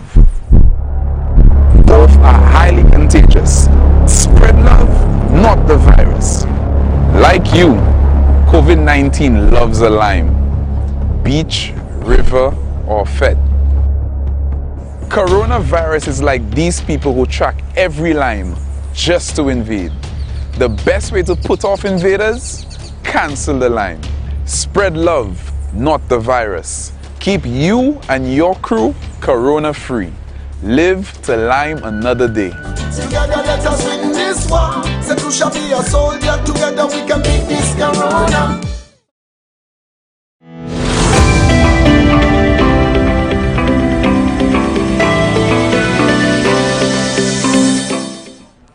Thank you so much for staying with us. If you're just joining, welcome. We are into the knee-deep into panel discussion, adapting with technology, and we're speaking to two mobile app developers as well as the representative from Boost St. Lucia, Mr. Dinesh Daswani. I want to get to the mobile apps here in St. Lucia, more specifically Food Hub 758 as well as Penny Pinch, really changing the landscape of things as we know it. I don't know who's going to go first in terms of speaking about their business and how they started out and how COVID-19 has directly helped, I dare say, been the silver lining for your business. So Penny Pinch has been pioneering the way that people make payments in St. Lucia, being St. Lucia's first regulated and licensed and only digital wallet operator at the moment. We're helping customers pay businesses via a contactless method. So what our app allows you to do is So you download the app on the App Store or Play Store, you create an account, and then you could use your debit or credit card to add money to it. Once you've done so, you get to do a couple of things. You get instant money transfer services, whether it be locally or internationally, to customers anywhere, anytime. You also get the access, the ability to pay a business, whether it be over the phone, online, on Instagram. We're not restricted to now having to actually go in store and make a payment, which was the major pain point of many small businesses. They wanted to focus on creating products and did not want to focus on having to deal with payments, having to go at delivery points for making deliveries. So our app is really a contactless payments platform that allows you to pay businesses as well as send and receive money. We've also introduced a loyalty system to it, which encourages customers to earn cash back on payments, whether it be 1 to 2.5% at certain brands that we partner with. And we've also introduced exclusive discounts on the platform when you make a purchase, and a rewards program, whether it be on your birthday, when you've made a certain number of purchases and not. We're also introducing a new bill payments feature, which will be coming in quite 1 or 2 weeks, where you'll be able to pay all your bills directly in one place without having to ever go on a long line again.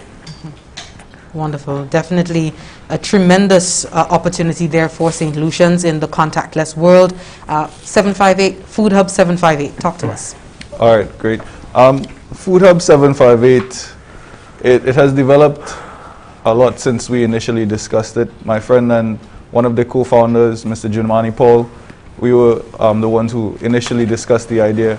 But very early on, we found out between ourselves that Food Hub 758 would go a lot further, faster than we expected. It will go past us very quickly because of the way it's designed to function. It's designed to function on volume. So Food Hub 758 is a business support system in and of itself. So it's basically a system by which a business owner gets training wheels for the internet, if I could kind of paraphrase. It's built on a platform that's similar to Facebook. It allows you to post your pictures, set your prices, give small descriptions, and have seamless and automated checkout and these kinds of things built in. But the reality of the situation with Food Hub is that we realized that we would not be able to manage anything Food Hub by ourselves. We would need the businesses to be interested in it and want it to be integrated in their business. We would also need drivers who would be interested in the financial benefits of joining up with Food Hub. We needed to create a community to the point where we're actually thinking, similar to what Penny Pinch has done, to try to see if we can get a network provider, sort of like Flow, or even Digicel, to kind of support the community with a zero-rated system by which the businesses can operate Food Hub without using their data. The drivers will be able to operate Food Hub without using their data, and we thereby create a community. Because Food Hub essentially decentralizes a lot of these businesses. So anywhere in the island where you are, you can have your business operate. So we've had businesses in the south come up and they're doing pretty well. T-Fedos is one of those businesses, and they have had access to markets like the hotels, like this hotel, the Fordu, I think it's Fordu in Sufra. Fordor. Yes, please. It's in Sufra, and we've had businesses have access to these kinds of hotels during the pandemic in a way that they didn't previously have access. They didn't have the delivery system, they didn't have the online payment system, they didn't have the online display. So we've realized that what we've done, although we've done it on a whim, well, not really a whim, but on short notice, more or less, but we've done something that is basically for the benefit of a lot more people than ourselves. Food Hub, yes, is designed to make a profit, but the United Nations Development Program has given us an opportunity to give it to everybody for free. So we're trying to give it to as many people for free to see who can use it to make the maximum benefit at this point, you know? So we haven't even thought about when we're going to start charging, because we have no idea when this pandemic is going to ease up everybody. So the fact that we receive these sponsorships, the fact that we receive the airplay from the NTN and these kinds of things allows us to go further and assist persons like our partners, like Burns Food Truck, like Jay's Rhapsody, who have boosted sales through our platform, even smaller businesses like Sushi Fridays. Chef Carlos is an excellent chef. And we've had people who would not have otherwise had access to his business coming onto Food Hub and having that access. Now what we want to do is take it island-wide. And it's a system where you have to have the knowledge, you have to have people interested in it, you have to have it integrated before you can really see the benefits of it. So we want Food Hub in Dennery, we want Food Hub in Monrepo, we want Food Hub in Ancillary, we want Food Hub in Viewfort. We want Food Hub in all these places to allow people who are unable to access these markets regularly to have that access and to have that opportunity to make that commerce and basically supplement the income that we're losing right now as a result of all of us being indoors. Okay. So I want to speak about research. What is the extent of the research that has gone into this, your business ventures? Are you doing surveys here on island, or are you looking at the successful apps in the US, Cash App, Grubhub, and so on? What exactly is happening? Okay. Okay, thanks.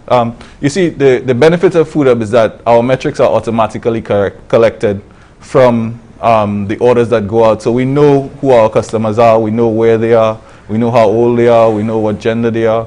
So when businesses come to us and they say, well, okay, why should we market with you guys? We would say, well, we know what our demographic is, so we can direct your promotions, we can direct your coupons, we can assist you in going further than just the regular promotion would take you.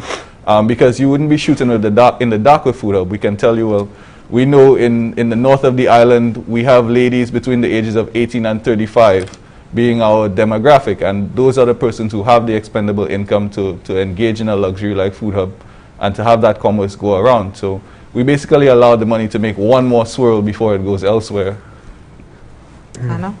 So as for research, payments has always been a major pain point in the Caribbean, especially for small businesses who just cannot seem to get a credit card machine, and they've had no choice but to turn down customers who want to use a card, but just they unfortunately can't accept it. And that's been a pain point for the past decade. So a lot of research was put into place, a lot of time was put into speaking of the regulators, working with the banks to get a system that finally works. And it's bug-free, it works fine, and it allows small businesses now to say, hey, we accept Penny Pinch. If you want to use your card to pay us, just simply download the Penny Pinch app, link your debit or credit card, and this could be any debit or credit card where Visa or MasterCard is accepted, and you could use that now to instantly pay businesses online, whether it be over the phone, on Instagram, on a website, or by simply being in person without having to deal with cash or card, especially in a pandemic where you're trying to avoid getting in contact with people or exchanging hands where cash is involved. So a lot of research was definitely put in place to get this to actually work in the first place, because it has been so difficult to actually get a payments platform that small businesses could utilize in the first place. Okay. Specific to your businesses, you have the mostly every St. Lucian having a mobile device and being able to, so you definitely have that ground covered. Can you speak to the cyber security? We come at the intersection of cyber security and providing this service, digital transformation, to the public. Can you speak to us about that? What are you offering in terms of your apps? Because more and more persons are putting on their personal information online via their bank account information, their cards, and so on. And while many would feel comfortable thinking that perhaps maybe an international shopping website might have a robust cybersecurity framework, they're not sure what's happening on your end starting up. Tell us about how you are protecting data. So from a security standpoint, there's always the skepticism around. You're dealing with money. How are you looking at creating a secure environment for customers? And that's what we designed Penny Pinch around, which is a very secure framework such that we encrypt all transactions. We do not store your debit or credit card information on our servers. We approach it at a multi-level approach where all transactions and information passing between the app and the internet are multi-layered in terms of security. We're also implementing an authorization PIN. So any transaction that needs to be done, you would need to enter a PIN to be able to now transact. We're also built an active monitoring system and compliance system that will automatically trigger based on certain conditions. So let us say your phone is stolen and then the person who stole your phone got access to it, you can simply let us know and then deactivate it and disable it. Or if your credentials were stolen and were tried to use on another device, we do not allow that type of thing. So we would disable the account if we notice that you're logging in from another device. So security has always been a concern for customers, and we love to always bring up how we approach it. We take a lot of effort into making sure that the way we do security on Penny Pinch is, and as you said, on standard to what was going on in the Americas or in Europe. So we try to keep St. Lucia and how we do things at an international level. Okay. I want to bring you in again, Deswani, not forgetting you. In this process of change, we have many persons who may be feeling apprehensive in the use of certain platforms like that of Hannah and Mr. Francis. Can you speak to the idea that we are making people adapt to new technologies or making technology adapt to people? It's the whole new technology paradox, in the sense that the same technology that is being touted as simplifying one's life actually comes with complications, being it harder to learn, harder to use. What is the approach of Boost St. Lucia in getting businesses to ensure that their technologies, the emerging technologies, are ingenious in that it is taking into account user friendliness and so on? Great question. So first of all, we've partnered with the United Nations Development Program to bring up a training called eFuture.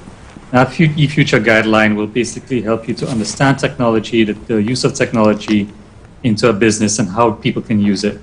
So that's a great training that's available right now at booststlucia.com. The other question is that we need to support businesses like Mr. Hannah and Mr. Francis with technology and how they use it. So we keep in touch with international guidelines, make sure that they also know if they don't have access to international guidelines, that we can get access for them. We try to connect them to other companies that have been doing this for years before COVID, that they can learn from and see if they can adapt. In terms of the public adapting, that's going to be a little more tricky, because there's a lot of concerns about where's my data going, who's using my data, how is data protected. And we need to educate the public to know that your data is secure, that servers are been going through securities. And that's something that we're trying to do and we have to do in terms of Boost, and educating the public to know that not everything that you share online should be shared online, and not everything that should be shared online has to go to some certain people and it has to be protected. So it's very important that we look at how we train our public, our clients, our entrepreneurs on how to use technology and use it in the safest way possible. There's always going to be safety guidelines that we've been talking to a lot of international companies about.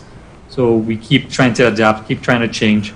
And the best thing is technology keeps changing. Every month there's a new technology, there's a new platform, a new thing. So we're trying to keep up to date so that our entrepreneurs are aware of these things, that they're educated with these things, and the public is also trained at what lengths they can go to for their privacy and how their privacy is maintained, because that's very important. We maintain privacy for people.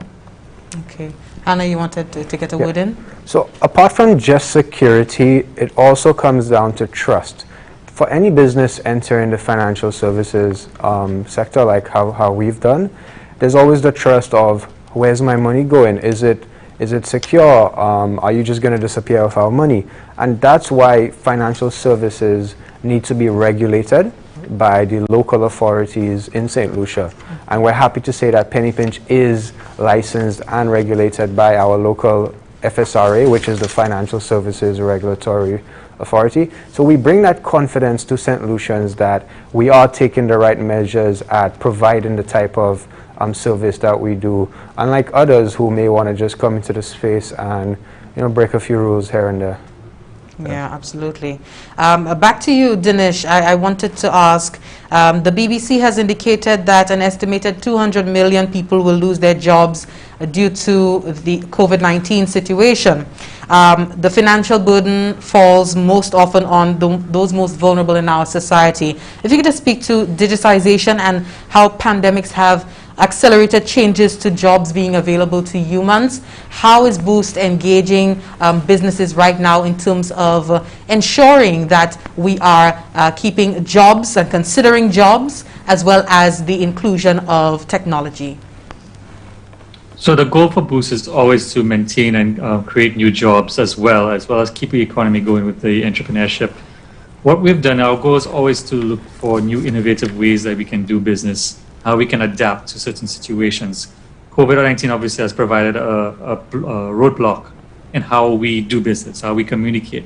Majority of the time in the past, before COVID, we used to communicate or do business face-to-face, in person, no 6 feet apart, no masks. So that has completely changed with the way COVID has gone through. A lot of people can't do that without the technology needed. So what we find is we have to find innovative ways to do that. At Boost, our goal has always been, even before COVID, to create new innovative businesses. What we noticed when we were doing this is that St. Lucia already has a very strong culture in innovation, in creativity. And we're one of the most creative countries, I believe, in the Caribbean. So we already had that culture. All we have to do is adapt that culture to the current environment that we're in. So we actually came up with a plan to start what was the National Idea Pitch Competition. We just recently finished for submissions to see if these ideas that people have had for years to adapt their businesses can be actually transformed to actual businesses. So what they do is they submit an idea, we take that idea and we would actually train them to how to be an entrepreneur, how to develop a business, how to get a business plan, how to get financials, how to do marketing, how to just, brand your business. And, take that idea to create a new business in St. Lucia and create new jobs. Because we know that entrepreneurs hire a lot of people.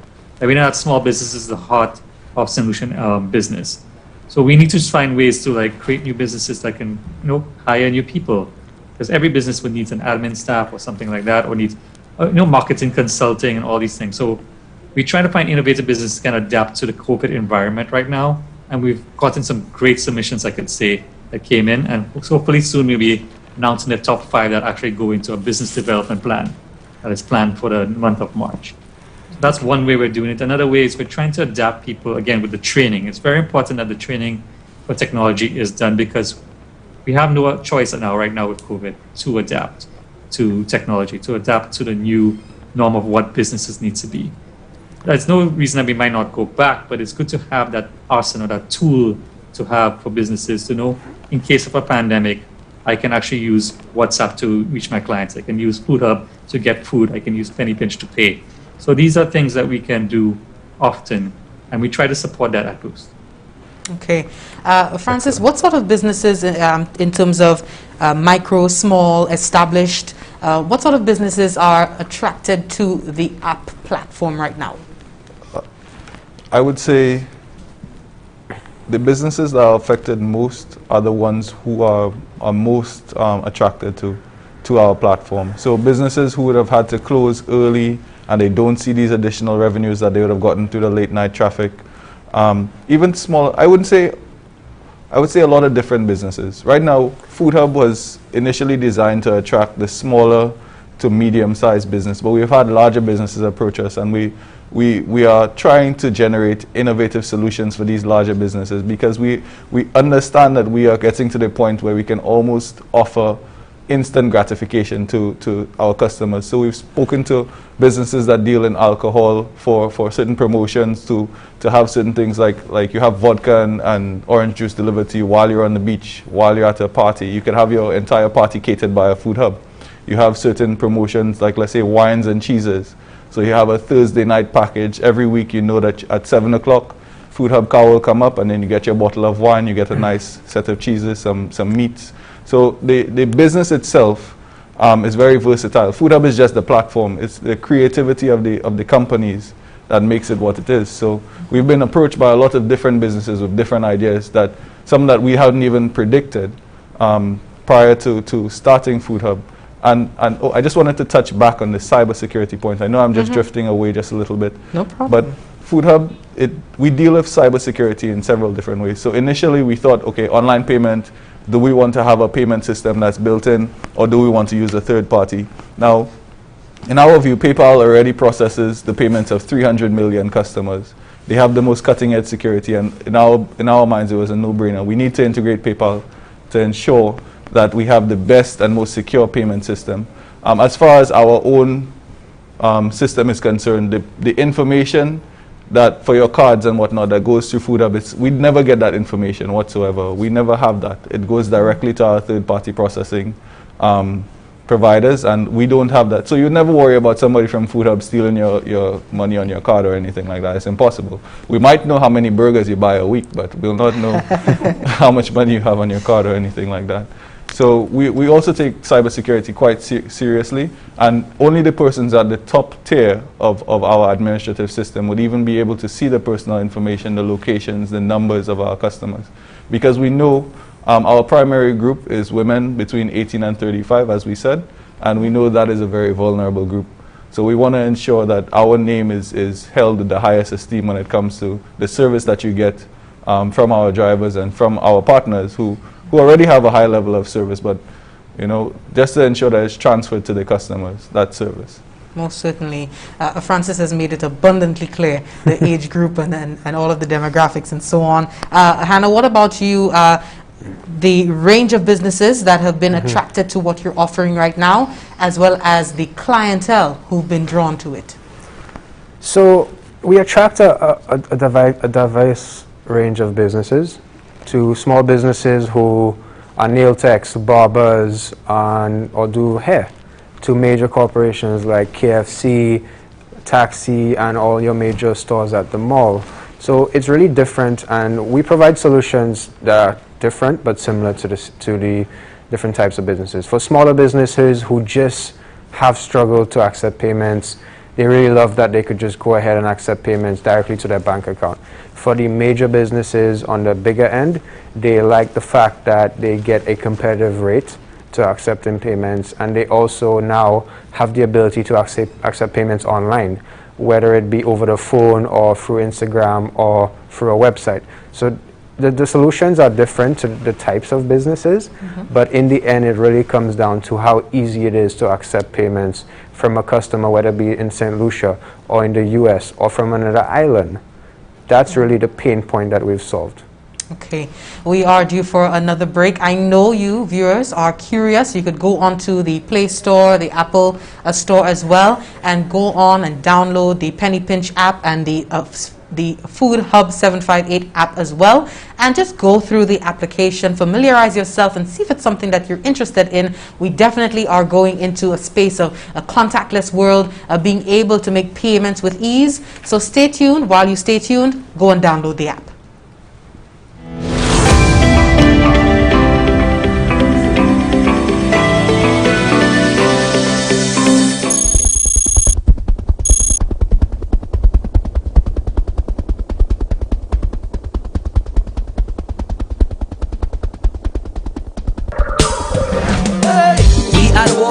Virus ready to harm us.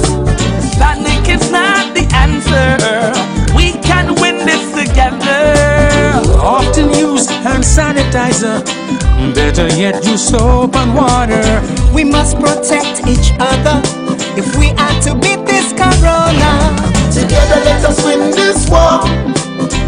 Be a soldier for St. Lucia. Together let us win this war. Be a soldier, together we can beat this corona. So you don't become the next case. Avoid touching your face. I'm sure you've been told so. Handshakes and hugging are up. No, no. Advice give you the please. Cover your mouth and your nose if you cough or sneeze. Practice social distancing and avoid large social gatherings. Together let us win this war. Be a soldier for St. Lucia. Together let us win this war. St. Lucia, be a soldier. Together we can beat this corona. For further information, please contact the hotline at 311 or the Bureau of Health Education at 468-5349.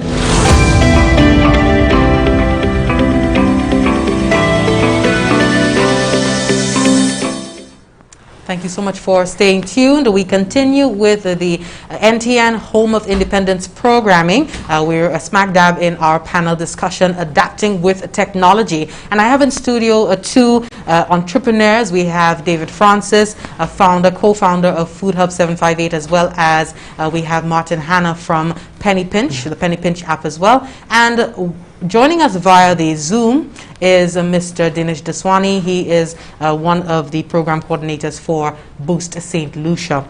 We'd like to thank you all again for just giving us such a wealth of information, giving us greater insight into what this world is like. And this is where the world is going, whether we like it or not. The world is changing, and definitely the applications provide the opportunity for transactions, cashless transactions, being able to purchase things without having to deal with money or having to go to the place, paying your bills, as you mentioned, Martin.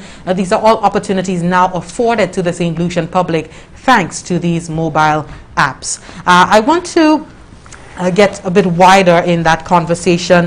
What opportunities exist for businesses like mobile applications in the bilateral and multilateral development agencies? And we did hear, Dinesh, you were speaking a bit about the opportunities that are being afforded.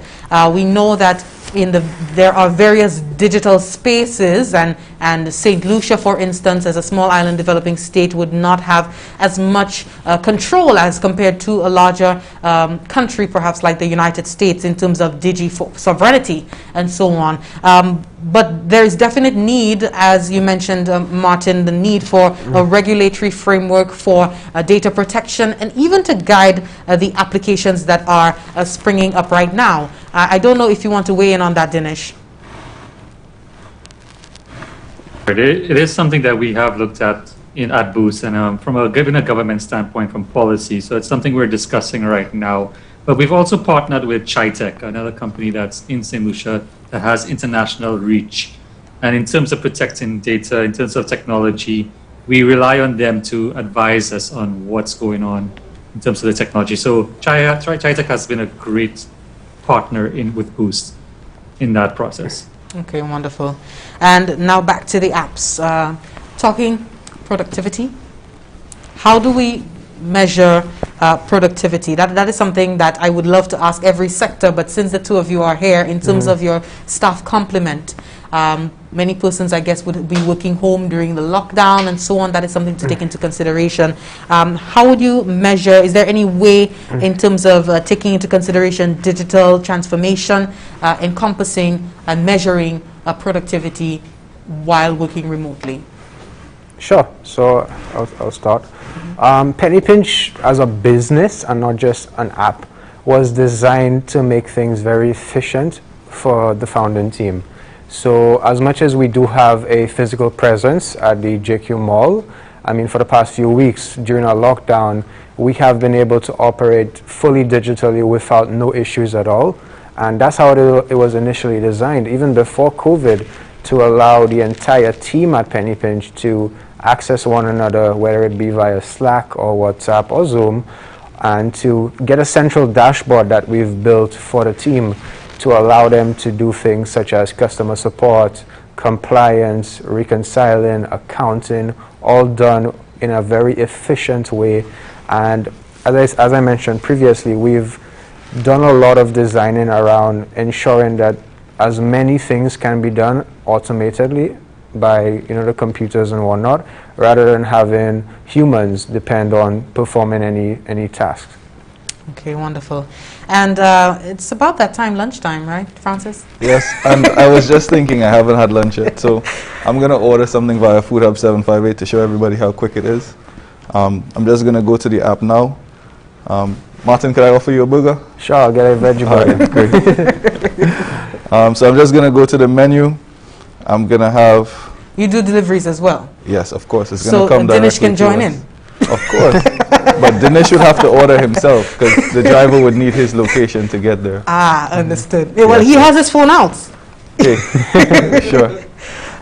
So take us through the process. All right, so you're just going to go pick your favorite store out of the drop-down menu. You'd pick whether it's for delivery or pickup. In this case, since Dinesh is at home, he'll want delivery. He's just going to pick whatever he regularly gets from his store, and then you go to the cart, it'll be added to your cart, you would get your subtotal. And as soon as you get your subtotal, you can go to checkout, and then you'll be given your order number, and it's done. Okay, there we go. And the newest order is order 858. That's the one I just did. Wow. And I have my entire subtotal ready. Okay, so what would you have to have put on in terms of the registration process for Food Hub 758, the app? In terms of? Registering. You wouldn't have to put any information on there? Oh, or well, anything? I have already signed up myself as a customer because I'm a regular user of my own app. I'm one for convenience. I like to sit at home on my couch and not move. Okay, so somebody's at home, they just downloaded the app, right? Okay. And they're opening it. So what do they do in terms of putting in an email address, banking Oh, information? yes. At the end, when you're about to check out, the app, usually if you're not already signed in, will ask you for a name. At the beginning, it will take your location. So it's based on your location, it will calculate the delivery fees using GPS and Google Maps. And in the end, it'll ask you for your phone number. It'll ask you for special details, like if you feel like tipping the driver. You know, our drivers love tips, guys. Feel free to tip the drivers. And it'll ask you for any special details about your order. So if you have a dirt road next to a mango tree, you know some St. Lucian descriptions of where they live and whatnot, you can put that into the app as well. So the app would ask you for all those minor details right before you complete your order. And then it'll give you an order number, and you would also get an immediate notification in your email based on the email address you give. That'll allow you to track your order right down to the position of your driver. So you could see when he leaves his house to when he gets to the restaurant to when he reaches back to your house. So you could see all of that. And as a business owner, it also allows you to trace the route of the driver. And you'll also see how long the driver takes. So going back to the productivity point that you just made, Interesting. Food Hub allows the business to see how long the order took to process. So if you're a business owner and you're at your house, you're on your phone, you're seeing, well, it took 15 minutes for this order to be made. Maybe I have to call my kitchen and get the fries fried quicker or something like that. You see it took the driver 20 minutes to get to the restaurant. Maybe I have to get, if I have a driver that's part of my business, because Food Hub allows you to do that. If you have a driver who you know, who you want to be your business driver, you could have that person come in. So maybe you have to speak to your driver. You could see the route that he took. Maybe he took a route that you don't agree with, you know? So you know all those things. So you can measure how many orders you've had, how many burgers you've sold, how long it took you, how much money you've made over a week, a month, a year from the time you started your business. All of these are measures built into Food Hub 758, and they all are designed to assist the businesses go further. So how far are our caterers today? Oh, let me check. I can track the driver. Okay. So but meanwhile, Martin, I would imagine yours would be a little bit more complex because your service offers cash transfers, bill payments soon. What would that constitute? So let's start up from step one. You download the app from either the Google Play Store or Apple App Store. Type in Penny Pinch, and it should be the first option with a lovely 4.8 star review. You create an account, and what we've allowed a customer to do is select how they would like to create an account, whether it be through Facebook, through Google, through Apple, or simply by just using your regular email and password. So once you've created an account, you browse through the app, and we have a lovely in-app tutorial that would teach you all about the app, tell you where to go to find out things, because we do understand, yes, it is a new product, and we do offer quite a lot. So it could be a little bit troublesome for some customers, and that's why we have an entire in-app tutorial which will guide you through how to use every product and service. So once you've created an account, the first thing you do is do a small what we call as a KYC verification, which would entail scanning a picture of your ID. And the reason we do this is to comply with local regulations as to knowing who these individuals are making either money transfers or making payments. And that is because of the local regulatory framework that we have to abide by, which is, once again, standard internationally wherever you go. So once you've completed your KYC verification, and I would like to boast that this takes literally up to 2 minutes to get your ID verified, where in the usual case it could take you up to 3 days if you're dealing with another institution. Once you've done that, you could use either your debit or credit card to fund, let's say, $500. So I put $500 on my Penny Pinch app, and I have access to a fleet of services. If I want to send money to mom living in Viewfort and I'm in Grizzly, I could do so instantly by simply having her download the Penny Pinch app and having her give me her email. And it doesn't stop here. If I send money to mom in Grizzly or Viewfort, she can now withdraw those funds to her local bank account anywhere. We work with all the banks locally, which is also another great thing. And apart from the money transfer service, we also have instant payments to businesses. So we've already onboarded about 80 businesses, and we have over hundreds in the pipeline currently interested in joining. So you get to make instant payments to your favorite restaurants. For example, yesterday, while somebody was trying to break cash a $100 bill, I made the payment within 5 seconds and left on my way home. So it's a much more convenient thing to make payments even before you get on the line. So while you're waiting on the line, you can make the payment, and all you do is you pick up your order and you get out the place. Okay. In a previous interview you did state that you wanted to have Penny Pinch become the Cash App of the Caribbean. We know that Cash App not only facilitates money transfer, but also more specifically to causes. Persons can make payments toward causes here in St. Lucia in the Cash App space, and also banking. You can get your paycheck through Cash App, the tax returns, and something that is not really popular in this part of the world, which is investing. And I'm talking stocks, and I'm talking Bitcoin, cryptocurrency. What are your aspirations going forward? We know that Penny Pinch has been doing well so far in its current form, but where do you want to see Penny Pinch go in terms of expanding to that space? So Penny Pinch has been launched for about 3 months now. It's very early, and we're trying to conquer St. Lucia, which is home. However, we are already in discussions with regional partners that will allow us to scale to multiple markets with the help of their resources. So we do plan on taking Penny Pinch to the entire region, not only the OECS, but other markets as well that are very interested in this type of product. As for the investing and crypto market, it is something that we have looked into, but the demand is not quite there yet. But we are definitely on top of it, especially with crypto becoming very mainstream right now. We are looking at the possibilities of allowing people to use their crypto to fund their Penny Pinch account, especially for those abroad who come down to St. Lucia and they don't have any local currency, or they don't want to get involved with cash and whatnot. So it introduces a lot of opportunity, both for individuals coming down and our locals who want to get into the crypto market or invest in itself.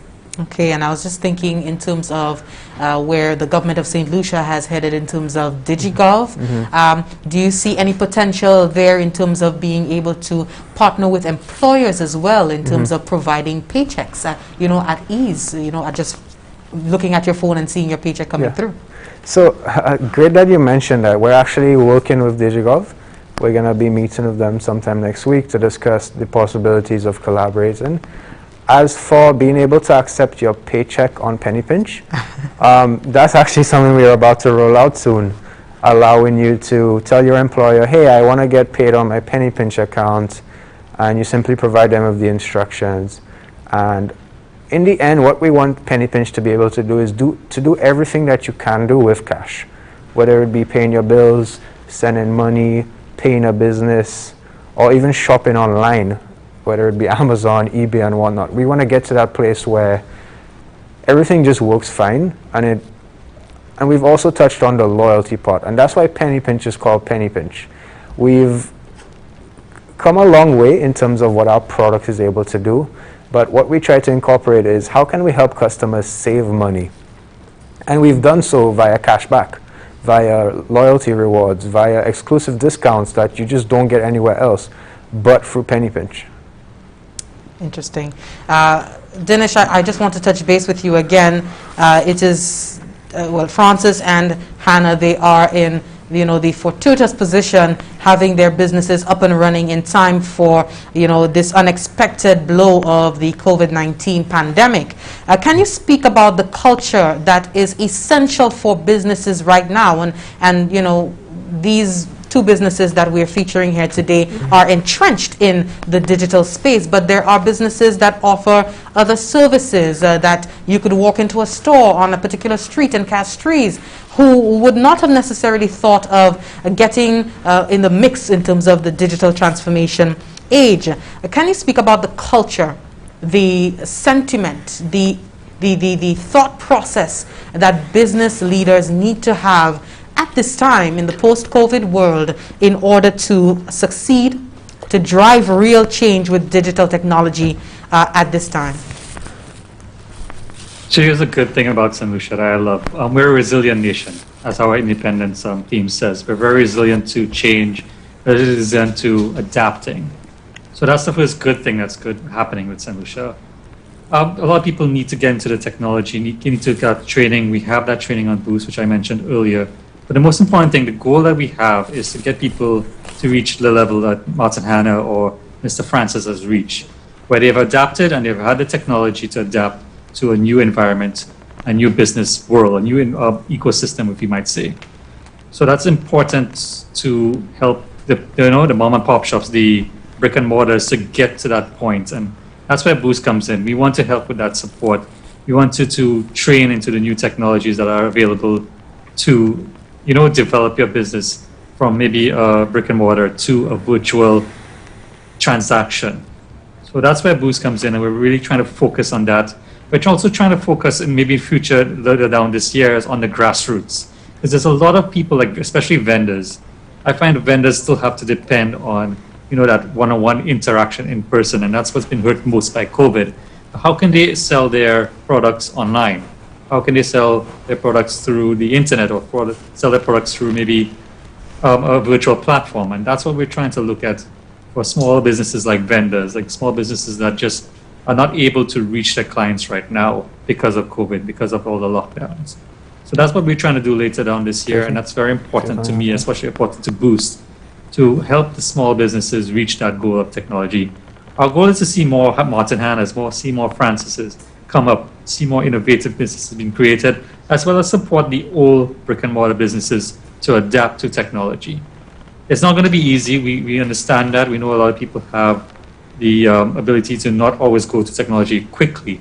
So it's a long process. It's a long-term process. And part of Boost was always going to be a virtual aspect as well as a physical aspect once we get past COVID, once we get through the ability to have a physical aspect. And I think that physical aspect will center around innovation, creativity that's been in St. Lucia for a very long time, and giving them the tools and the resources they need in a physical space to adapt to those new environments. I have a point, but Go ahead. We've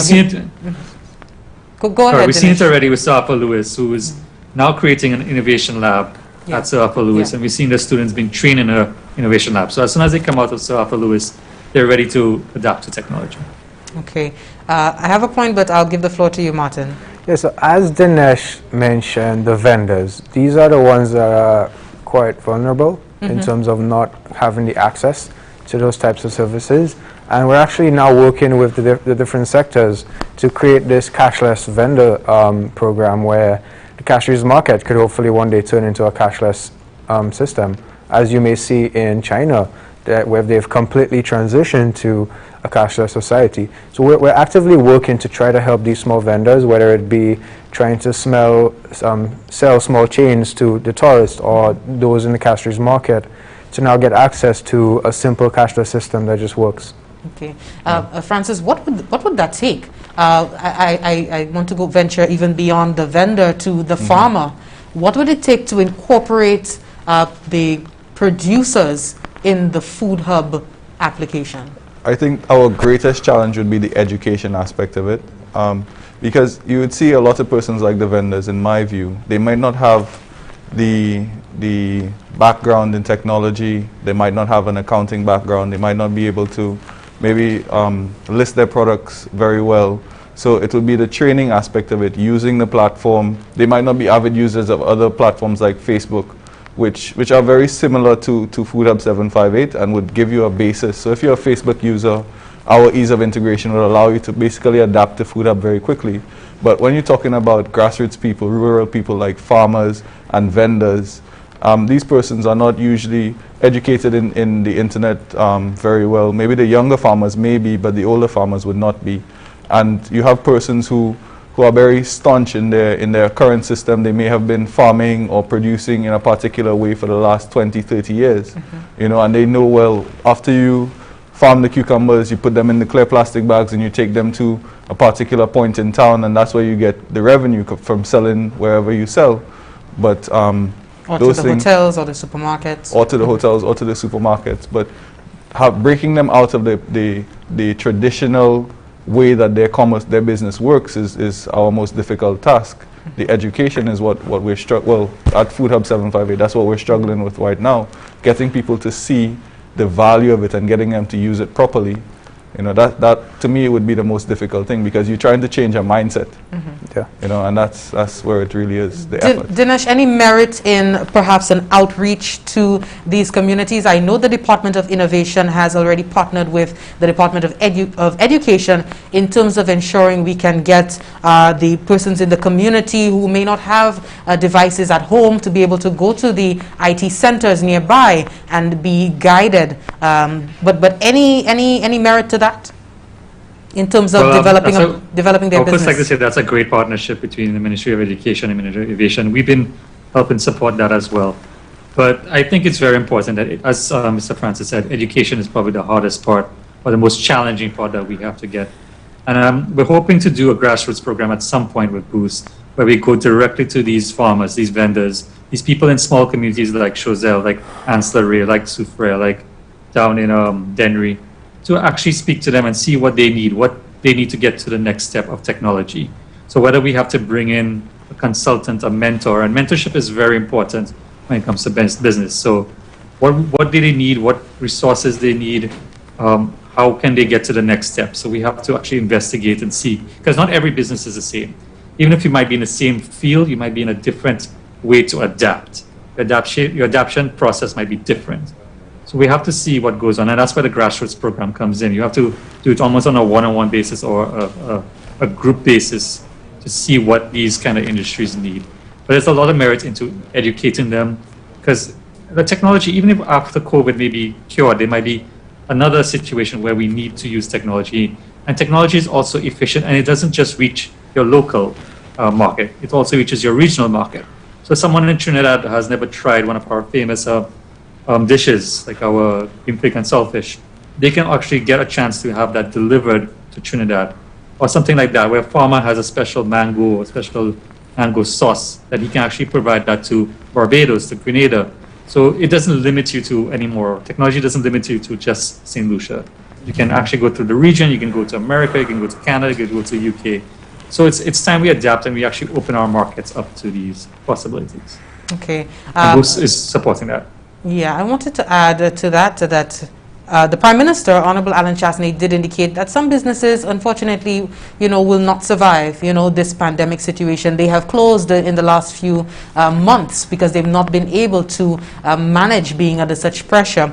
And I was reading an article and it indicated that, if businesses don't change their business model, because some businesses, certain products and services and even systems have become obsolete because of the world that we're moving into.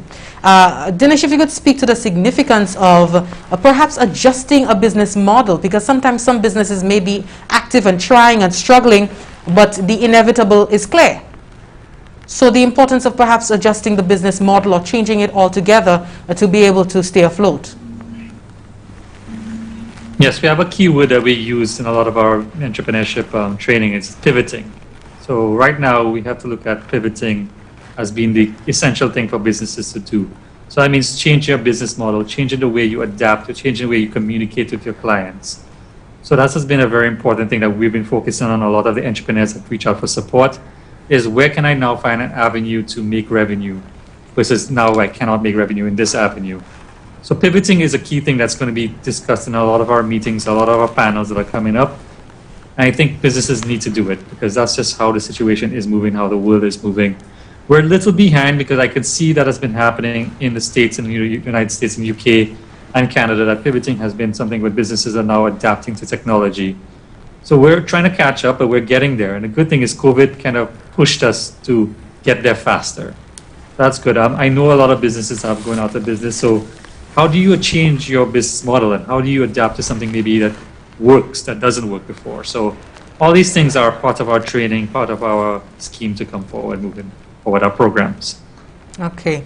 Francis, time check on that lunch order. Oh, I'm going to check where our driver is, but I just wanted to touch on the pivoting point that you just made. It's pretty interesting that you would say that because Food Hub is a way that businesses can drive down their monthly expenses, and that the brick and mortar cost, the cost of having your regular store in a particular location might be what's driving your costs outside of what it is that you need to sustain.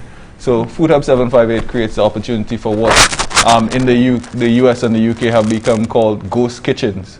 So kitchens that operate several different restaurants out of a particular space, and then you have just the drivers passing. So you have your equipment stored in a particular location, and then you have the drivers come and they collect and they deliver.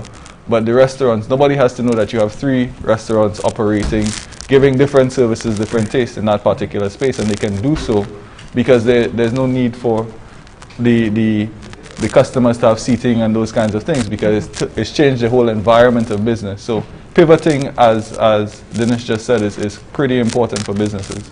Absolutely.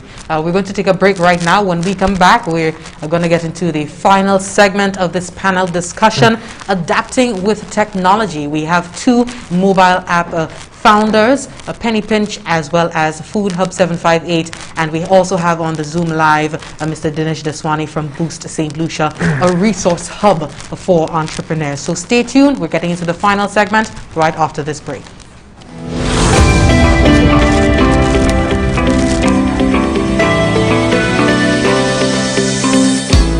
It's here, the BioIntelliSense Bio Button, an innovation to the Ministry of Health's approach in battling COVID-19. The Bio Button is a state-of-the-art device.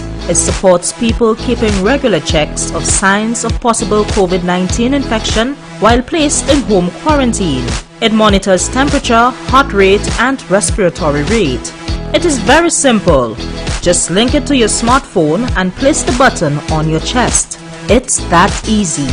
The Bio Button costs only $100 US for the 14-day period. For further information, please contact the Epidemiology Unit at 468-5325 or 468-5324.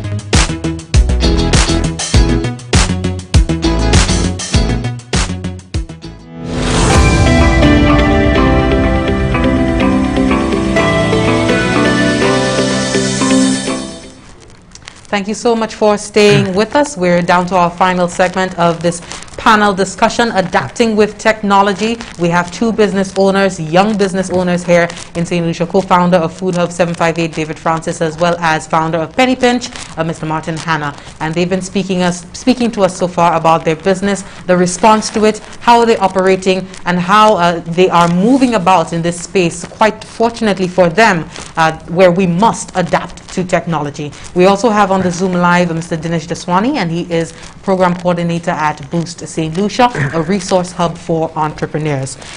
We have so far seen the emergence of business has been booming for spots like Amazon, Alibaba, and so on. These businesses have been doing well. But in our small space in St. Lucia, in terms of e-commerce, Martin Hanna, I wanted to speak to you about what can we do, what is possible in our small island state with e-commerce. So here's the sad reality is e-commerce is extremely difficult to do in the Caribbean for 3 major reasons. The first reason is that the payments issue. How do customers pay businesses directly to their local bank account? So with Penny Pinch, we've solved that. The second issue is logistics. How do businesses get their products delivered to customers, right? They don't want to focus on delivery. They just want to focus on creating great product. And we've partnered with the likes of Quick Delivery, as well as there's Food Hub 758, who have now solved that issue. And the third pain point, which is the biggest pain point, is getting an e-commerce platform that just works. And when I say e-commerce platform, I mean a website that allows for order management, reviews, marketing, And Penny Pinch on our side has been working on an all-in-one solution that we can now provide to our business partners, which allow them to go online through a fantastically designed website, get delivery through our partners, as well as get payments directly to their local bank account. I'm very excited to say, as we've mentioned before in terms of pivoting, that we're very excited to bring out this product coming soon to really help these small businesses get into the e-commerce world of selling online. Wonderful. I want to bring you in on this, Deswani, in terms of e-commerce. What are the possibilities for residents here in St. Lucia jumping on that bandwagon and being able to generate real revenues?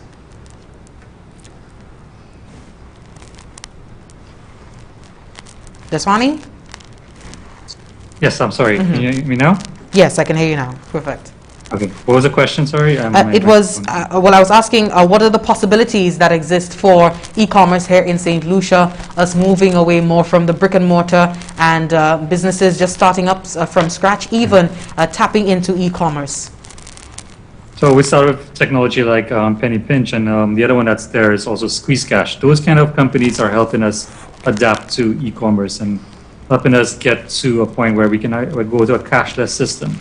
And there's so many advantages to a cashless system. The first part is it's free, it's easy to use, it's not free, but it's convenient. And the other part is that we can also use it quickly and use it through our cell phones, because almost everyone in St. Lucia now is used to using their cell phones and not pulling out their wallets, and the safety for it as well. So you don't always have to carry cash around, and the safety measures are helpful. E-commerce-wise, we have other organizations or other small businesses starting something like St. Lucia Markets that we recently helped with Boost, is develop these kind of markets where people can get, again, the small vendors can actually market their product.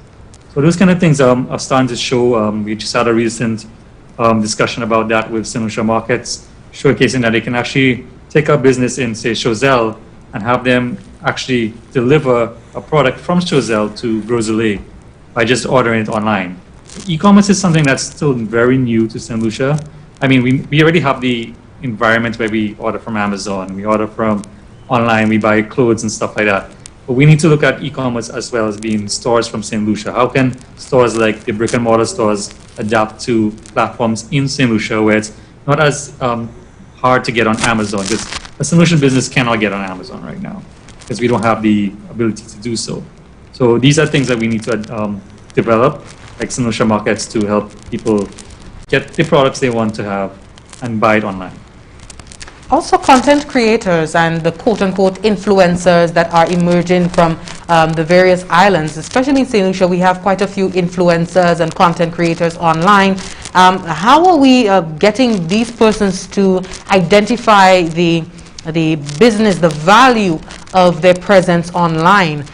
Is there any scope for that and guidance in that respect via Boost? We're looking into that. We haven't gotten that yet for creative influencers, but we've used a lot of influencers. From my knowledge, I know that the influencers are still learning how to price influence and how to price the ability to use their influence. Not everybody has the platform already or the management that someone like Ezra, who's been one of the most strongest influencers for business in St. Lucia, that already has a set pricing. So we do help with the pricing when it comes to that, but we still have to have more training in how your influence, your growth, your creativity can help other businesses. And that's a great point and something maybe we look into in the future. Okay. I don't know if you guys want to weigh in on that. I just wanted to make a quick point. In my experience in Food Hub, we've been around since last year, 2020. But when you talk about online business, I know you say it's difficult and whatnot, and it's hard to have an online business in St. Lucia. The question is, what is your objective with the online business? What is your target market? When you answer these questions, then you would know what kind of revenues you're looking to make. But there are certain things like St. Lucia, before the 2019 pandemic, we had hundreds of thousands of people coming to St. Lucia on cruise ships. You know, those kinds of things are markets that are created within St. Lucia as a result of other markets like tourism already existing. So is your goal to try to allow your online product to piggyback off something that's already well established and already well functioning, like tourism? So to give an example of Food Hub adapting to a certain situation like that, imagine Food Hub working at a cruise ship terminal. So we have all the restaurants who are already listed on Food Hub being given the exposure that only the restaurants at La Place Carénage would have had otherwise, via just a tablet. So we have 100 restaurants giving 1,000 options to 10,000 cruise ship passengers at the same time. So it's what are you trying to achieve? That's the question. So it's one thing to say it's difficult in St. Lucia, but it's another thing to say, well, okay, my goal is to get 100 people on this particular cruise ship to buy $20 worth of food while they're here. You know, maybe that might make your idea of how you're treating the online business a little more simple. You know, and I think that's how a lot of young people are seeing it right now. They're trying to simplify, use the online solutions to simplify something that is a bigger problem, or to access a market and to expand it. You know, so it's what you're trying to do. That's just my quick point on that. Okay. I just want to make a note at this time. We'd like to thank the following companies for sponsoring the NTN Home of Independence programming. We have Flow, we have Harry Edwards Jewelers, Digicel, and Massey Store St. Lucia pitching in to ensure that we bring you very good content. Just want to begin the wrap-up for our panel discussion today in terms of the final words. Dinesh, if you could just speak to the opportunities, just reiterate the opportunities that are available via Boost St. Lucia for persons who are interested in starting a business and looking for some sort of support. Sure. So the website to go on to is Boost, that's BOOSTSAINTLUCIA, so St. Lucia spelled out all the way, so booststlucia.com. Right there we have the eFuture guides, which helps you to adapt to technologies like WhatsApp, Canva, financial assistant, financial programs, anything that's not cost effective for you to run your business. That's anything that is cost effective, sorry, to run your business. We also have our digital platform, which is our business hub, where you can share stories about your community and what's going on with your business. You can share your business ideas. You can share your business ventures and what's going on with your business there. You can get access to resources. We have a lot of business development organizations that we partner with, including the SPDC, the NCPC, Export St. Lucia. So if you want to start exporting a business, you can contact them directly. All these things are available on the platform. We also have the resource to build your own new idea, because we believe that we are not only here to support existing businesses, but to create new businesses. So we have the business canvas model, which is what people are using now to pitch their ideas for financial gain. You can actually use our business canvas model to create a new business, find out what the marketing potential is. And there's a lot more things. There's a lot more programs we have. We have the virtual panels. We have another one coming up very soon. If you go to our website, we have the Women Empowered and Business panel, where we talk about women and how they adapt to businesses themselves, because they're their own focus group as well. And we really want to empower women to start looking at entrepreneurship as a full-time position. So there's different things you can find on the website, and these 3 things are right now available. We just finished with the National Idea Pitch Competition, and there'll be more on that once we pick the finalists. And we'll be showcasing St. Lucia how we do the training and how these things go through the different business organizations like Sir Arthur Lewis, SPDC. We have other local private partners helping with that training as well. So that's one of our projects. We have another project coming up in the next few months, which is Accelerate St. Lucia. So these are the small businesses that are currently struggling and need to reach certain key milestones or certain financial milestones. We're going to find ways to collaborate with other businesses and other entrepreneurs, and how can we assist them to get to that milestone. So if it's a company that has not heard of Penny Pinch yet, we can showcase them to Penny Pinch. If it's a company that's a restaurant that has been struggling for a very long time, we introduce them to Food Hub 758. So what Boost is here is to support and help collaborate businesses to reach certain key milestones. And in reaching those milestones, they create employment, they create financial, economical development. Okay. Final words offering to Martin, Francis. I just got an update on our on our order. The driver is pretty close by, so I just wanted to say that before we end it off. And I wanted to welcome anybody who's interested in Food Hub to give us a call. We're more than welcoming to everybody who wants to reach out. We don't discriminate. We work with every aspect of the island. We're looking for drivers in other districts. If you live far away from everybody in a remote region, you might be in a position to create your own pocket of commerce using Food Hub 758. So be the person who's directing commerce to your neighborhood using Food Hub 758. So we want to just make that call to action for everybody who's sitting down thinking, oh, I can't do it. Just give Food Hub a try. You know, it might be your way of getting out of the slump that COVID-19 has given you. You know, so join the digital transformation yes, movement. exactly. We want to get everybody out there. You know, have the opportunity. Martin?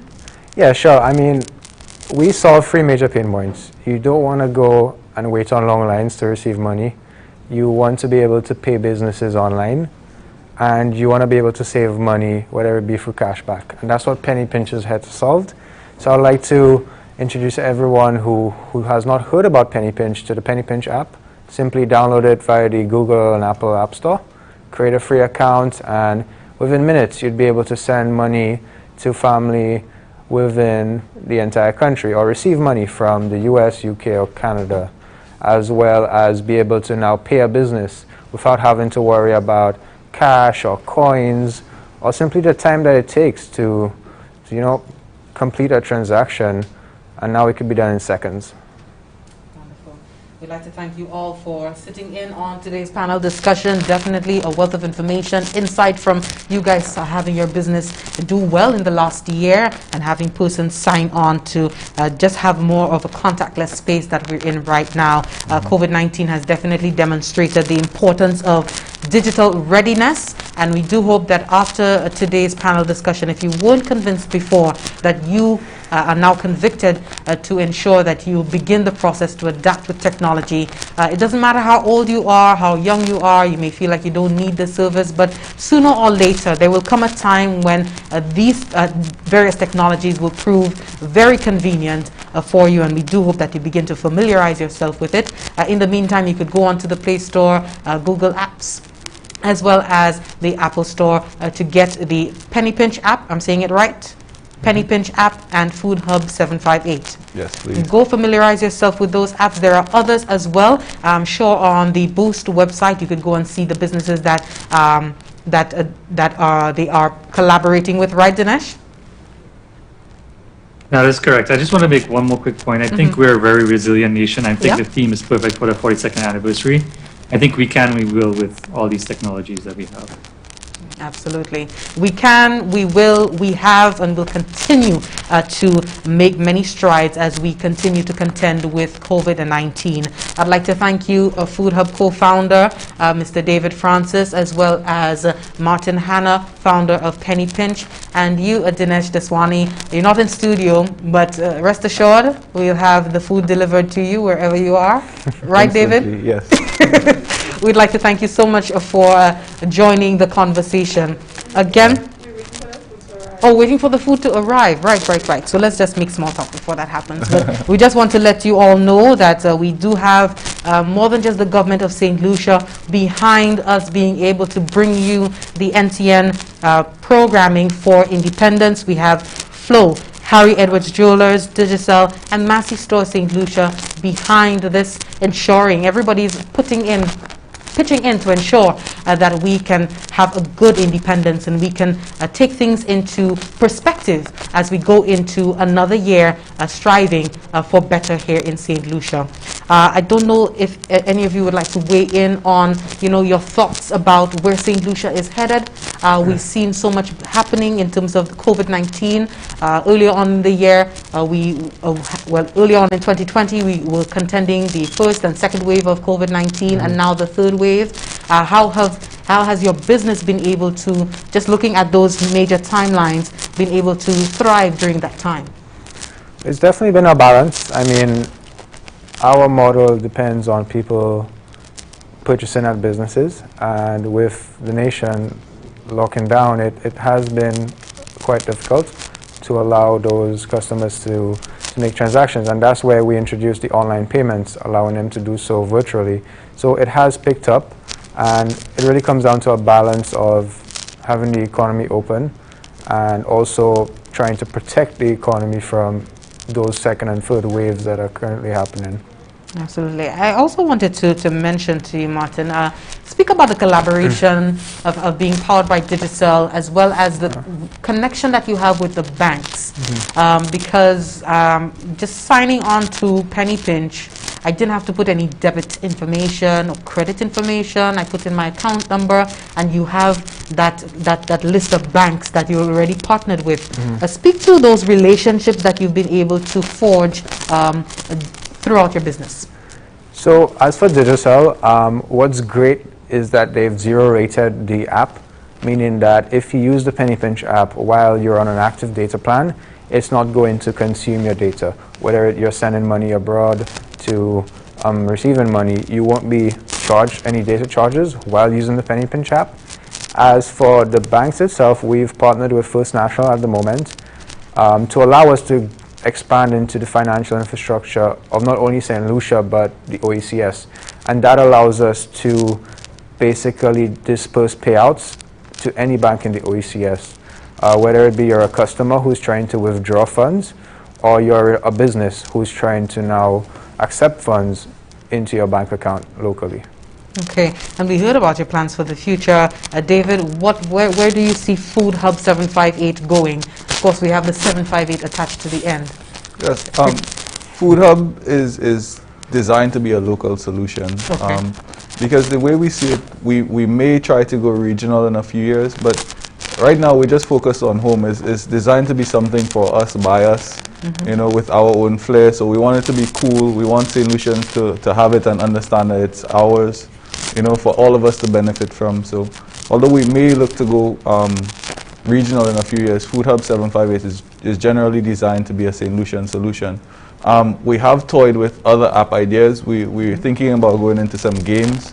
But the problem for our founders is that we are all professionals. I'm an attorney, Mr. Lascaris is an entrepreneur, Mr. Paul is an engineer, and we have our IT people in the background who are also professionals, you know. So when it comes time for us to take those other steps, you know, we intend to do so. But Food Hub 758, as the microcosm that it is only designed to be a benefit for St. Lucia. So at this point, our producers have indicated that we could take some calls.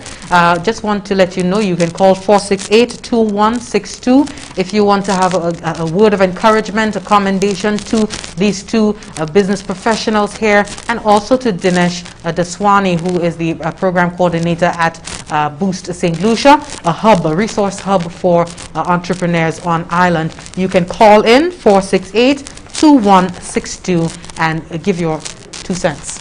Yeah. In the meantime, Dinesh, I want to touch base with you in terms of the virtual business incubator. A business signing up with your organization, what opportunities from step one will they be exposed to in terms of the business incubator? So first of all, I'd like to say it's completely free to sign up your business or sign up a profile. So you don't have to have a business to have a profile, but if you do have a business, it does help. So it's completely free. And the first thing you can do is actually access all the resources and training that you need to, you know, enhance your business. So we have different business development organizations who have different trainings and different resources that you need to read. Another thing could be SBDC. Like, I'll give you an example. SBDC has the steps to register your business and why it's important to register your business with the SBDC. So that's right there on the website. Once you log into the virtual platform, you can read stories from other entrepreneurs, like what they've gone through, what failures they may have gone through, what successes they may have gone through, and it might help you, you know, get an idea of how you can pivot your business or how you can create a new idea. You can also access the events calendar, which I think is very important. I think training and education is always very important when you come to an entrepreneur. So there's a lot of opportunities, especially the last week that we've seen where entrepreneurs can get different training and different discussions happening in the entrepreneurship world, not only locally, but regionally and internationally. And our events calendar gives you access to that, to see what's going on in the entrepreneurship world. And finally, we have the business development tools, the business canvas, which you can use right away as soon as you get in there to see, hey, here's my situation where my business is, where this needs to get to and how to get to, and what's the process of doing that. So we have training on that as well. Okay, wonderful. Francis, Hannah, I want to touch base with you again. The basis of your product offering, what inspired you to get into these businesses? What inspired you to think up Penny Pinch, to think up Food Hub 758? What went, into that in the back end? So surprisingly, Penny Pinch, where it started off to where it is right now, it's completely different in a good way, in the fact that we're now solving much bigger problems. We began with a very simple app that allowed customers to get discounts. So you download the app, find a discount from your favorite store, and simply just go in and get a discount.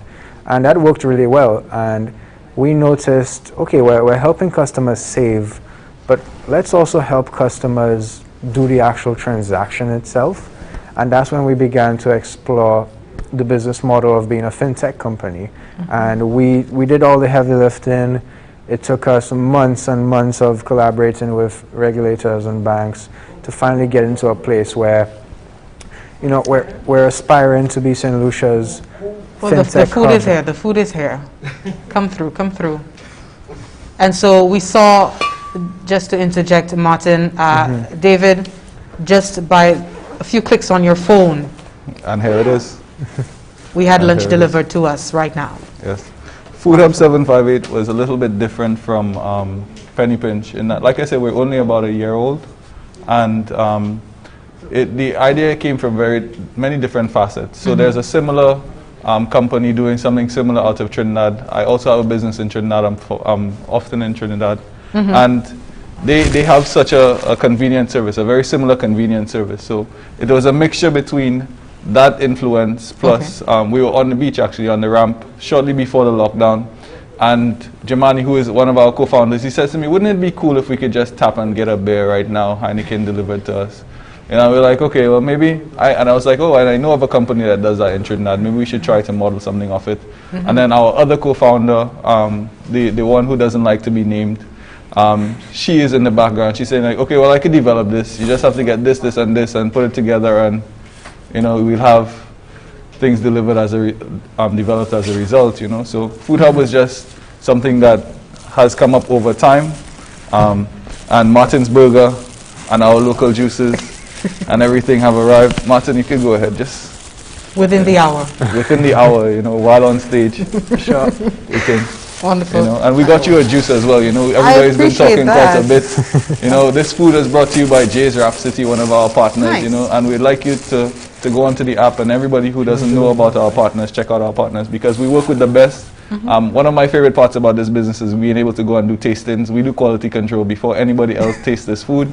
We have the pleasure of going and buying what looks good on the menu, making sure it's good quality before we list, So there's certain restaurants I frequent because I love their food, and I always harass them, please get on the app, we need to share you with people, you need to get out there. So Food Hub is just basically grown holistically. Our friends support us, and then our friends have friends, and then it grows outward that way. We were fortunate enough to have the UN recognize us with this sponsorship, and that has pushed us even further. And we're just going from strength to strength right now. It's happening holistically, organically. A business that is just built off more or less a joke between friends seems to be going a lot further, and it's something that the fact that it's growing so organically is part of the strength of Food Hub. It's our foundation, we work together and we're friends. So you just glazed past support by an international agency, but I'll let that slide. Hopefully we have an opportunity in the future to have a full interview with you. Just going back to you, Martin, in terms of the inspiration and the growth of your business. Right, so we started off as I started off myself. I left school and I just wanted to get something done rather than going the route of getting a job and whatnot. And I'm a very active person in terms of just getting stuff done. We started off Penny Pinch as a small app where you could get discounts, and thousands have used it to get those little discounts. And we have now transitioned to becoming a full fintech company where you could make payments and send money. And as you mentioned, in terms of being resilient as a nation, what I would like to also mention to the audience is that Penny Pinch was developed by local developers, fully local investments that were made to the company, local advisors, and we're very proud to be a fully local product built by local entrepreneurs, built by local developers. And we now plan to take our ability as a St. Lucian company to now scale this to the entire region, you know, creating St. Lucia or bringing it on the map as one of the fintech-ready nations that have been striding towards helping, you know, people get to the financial systems much more quicker. Wonderful.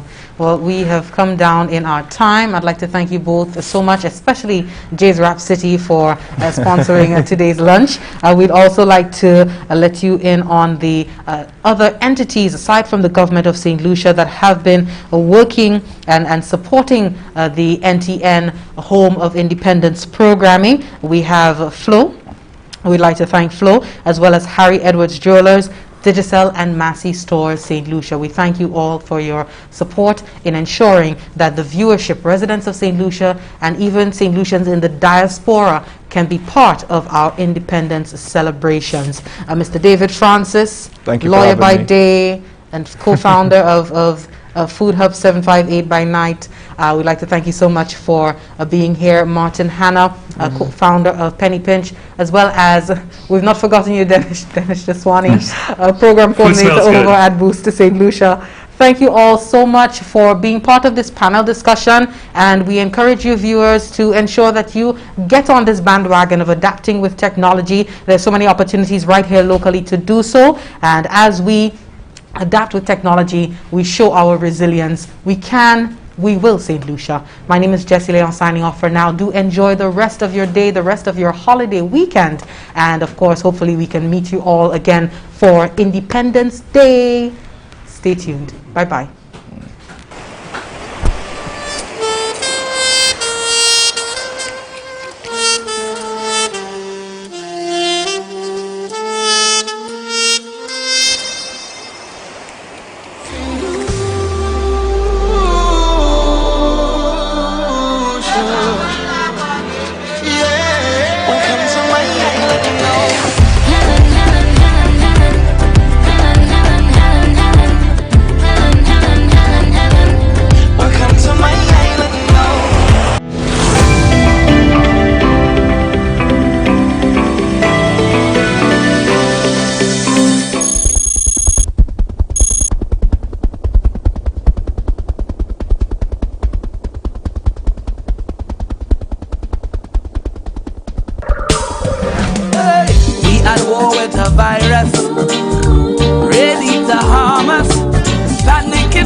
Better yet, use soap and water. We must protect each other if we are to beat this corona. Together let us win this war. Be a soldier for St. Lucia. Together let us win this war. Be a soldier, together we can beat this corona. So you don't become the next case. Avoid touching your face. I'm sure you've been told so. Handshakes and hugging are up. No, no. Advice is you the please. Cover your mouth and your nose if you cough or sneeze. Practice social distancing and avoid large social gatherings. Together let us win this war. Be a soldier for St. Lucia. Together let us win this war. St. Lucia, be a soldier. Together we can beat this corona. For further information, please contact the hotline at 311 or the Bureau of Health Education at 468-5349.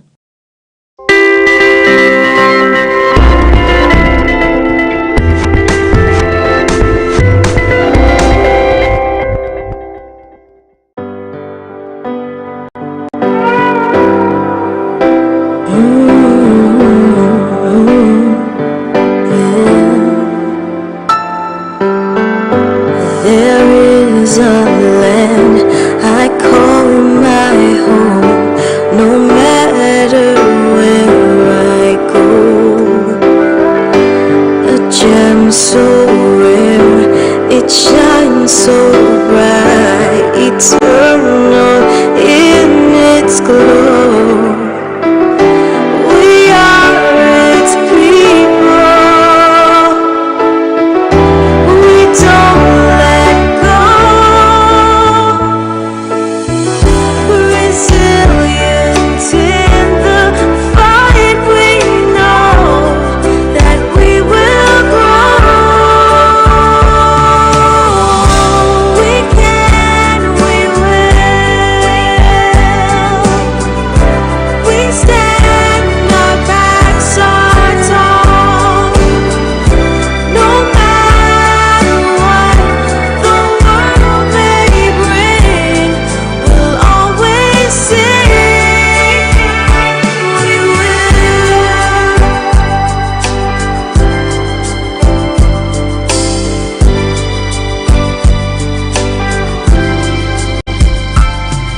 people shine in all they do, no matter what the test. In all our struggles, we don't let go. Resilient in the fight, we know we'll grow. We can, we will. We stand, our backs are tall. No matter what the world may bring, we'll always sing.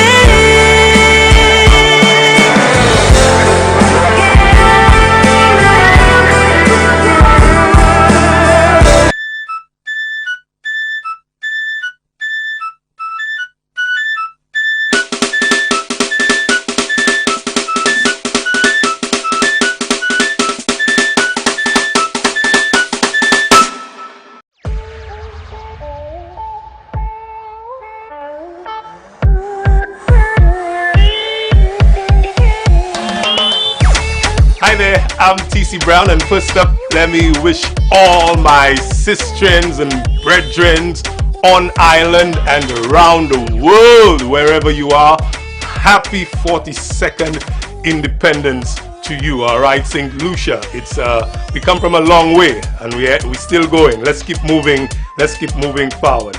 Let me start by saying how extremely thankful we are to partner with the Independence Committee. When I said we, I'm talking about Balance Inc. Balance Inc. in collaboration with the Independence Committee, we had the Independence Song Competition. And for the past few weeks, we've encouraged our members and artists across the island to participate. We encourage them to participate in this song competition. The time frame was pretty short, but boy oh boy did you guys live up. I must say, personally, I'm really impressed with the level of music and the level of songs coming out of this competition. Way up there. You know what they say, gratitude turns what you have into enough.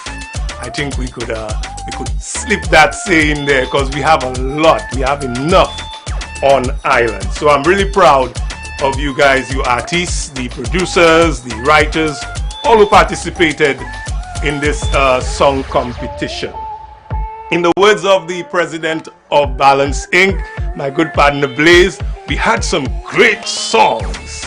Also, the head of the committee of the Independence Committee was truly impressed with the songs coming out of this year's competition, saying to me that it's on another level. You know what I said? Balance Inc. is involved. Yay! Balance! By law. Alright, so artists were all judged by a set of judges comprising of musicians and songwriters. In other words, they know what they're doing. So we happy to have this set of judges, and I think they had a really tough time because again, some of the words coming from the judges, we have some good music. It was a tough decision to knock it down to the top 10. But the big winner out of this competition, I must say, is St. Lucia. St. Lucia is the big winner. Why? The range of topics and different genres. You truly represent the diversity of our beautiful country. We went everywhere. Denry segment, there was a country mixed with soul, there was reggae, there's calypso. We had all different genres well represented. So again, truly proud of all who participated in this song competition. What I can tell you again, the People's Choice Award, that is still on. You still have a chance to participate in this one. Go to the site, it's Independence SLU 42. Independence SLU 42 on their Instagram or Facebook. And you could vote for your favorite artist. We call it the People's Choice. they will be announcing the winner of that in the upcoming week. Can I give you a brief history about Balance Inc.? I should. Balance Inc., a new organization formed by artists for artists like myself. We got together, we've created this body, Balance Inc., and our mandate is pretty clear, looking after the welfare of artists. So you will be hearing this name quite a lot, Balance Inc. All right? Good. The objectives of this competition was, one, to get our members participate, so they could participate in independence. Two, to keep our members active, and three, to try to build our membership. So you're interested in joining Balance Inc., you link up, you know what to do. So we have the winners for you. We're gonna get straight into that, from the 10 right down to number 1. All right, again, the judges, they had a tough time. So I've rattled on enough. Let me get into the winner. This is number 10, Madam Bell. There'll be sunshine tomorrow.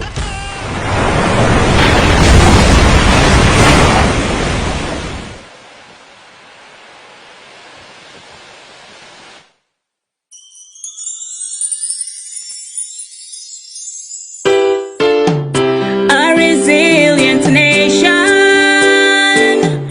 we can and we will. There's no escape from the hardships that we face. In time we learn, pain we must embrace. But there'll be times when the toughest of us all will feel the weight and will buckle and fall. We fall down, but we bounce back again.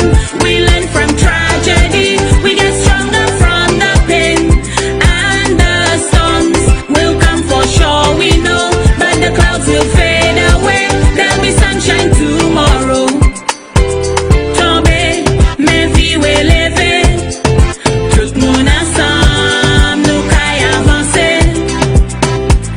Tombe, me viwe leve, tout moun ensemble nous kay avancer. We've been through storms and disasters, nothing new. Now here we are, winning, that's what we do. One thing's for sure, we know we can't do it alone. We're bound to fail if we're on our own. We fall down, but we bounce back again. We learn from tragedy, we get stronger from the pain. And the storms will come for sure, we know, but the clouds will fade away. There'll be sunshine tomorrow. Tombe, me viwe leve, tout moun ensemble nous kay avancer. Tombe, me viwe leve, tout moun ensemble nous kay avancer. This is number 9. He's a veteran, Papa Veda, Invader, doing one called Mama Told Me. As we celebrate another independence of trying to be competent, years of trials and tribulations, but our people I have to compliment. We knew the road would be crucial, but we were willing to take the chance. It's been a fight for daily survival, but we'll overcome cause of our resilience. That's what my mama told me. Mama told me, oh yes, mama told me. Mama told me, she said, son, it wouldn't be easy. She said the journey, it would be rough, would be a test of competency, and patriotism would not be enough. We must develop our skills if we are to be an independent nation. Be willing to put our backs to the wheels. Should be the ambition of our evolution. That's what my mama told me. Oh, mama told me. Oh yes, mama told me. Mama told me. Hey, hey, hey, hey, hey, hey, oh.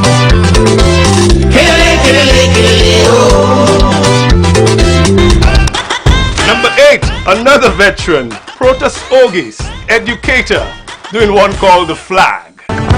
Don't mind what I'm going through. I ain't no kunu. Believe it. Believe it.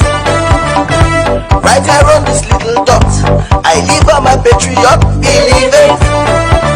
Believe it. No matter how bad things get here today, we can let sweet liberty slip away. A clear and present danger is crime in St. Lucia, but I say, right here I'll stay. That flag still means freedom to me. That flag still means freedom to me. That flag still means freedom to me. That flag still means freedom to me. It's a sense of community, insignia of sovereignty. It's a national symbol of freedom. Brave men fought for me to have liberty. They paid a high price to England. That flag still means freedom to me.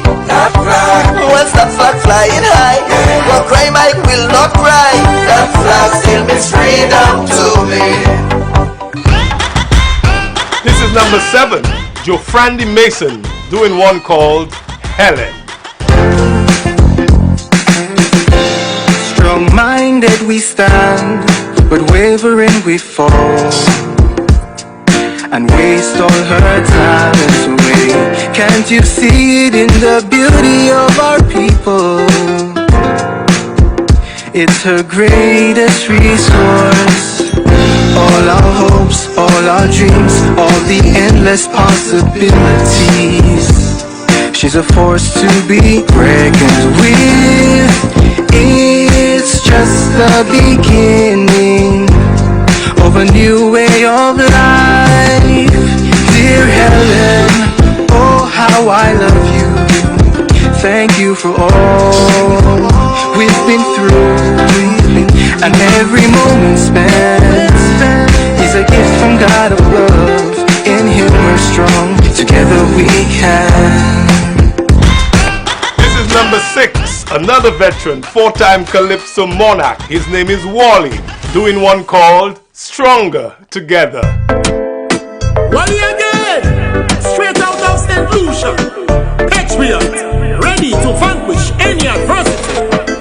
Mr. Resilient, join with me and celebrate our resilience. Arise, conquerors, arise. We can unite again. We'll rise again.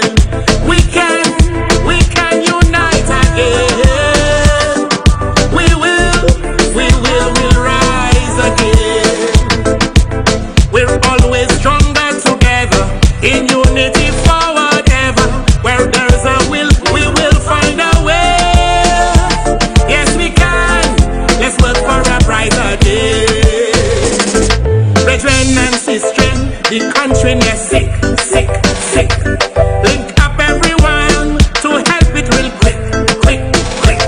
Bring positive thoughts and good vibes to share. And don't you diss the little person's idea. Not time for hatred and foolish pride.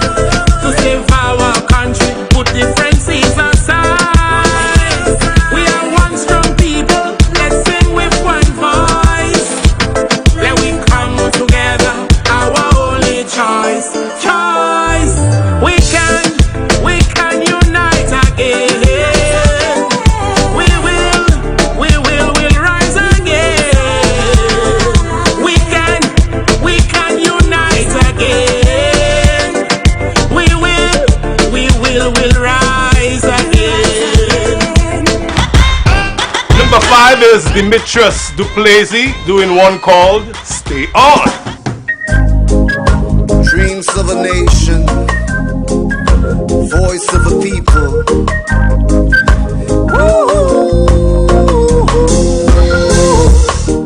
Stay on, fulfill your destiny, 'cause we are your your priority. A resilient nation, we can, we will. Dreams of a people you must fulfill. Stay on, don't lose sight of yourself. Go on, cause you are so steeped in your wealth. A resilient nation, we can, we will. Dreams of a people you must fulfill, yeah.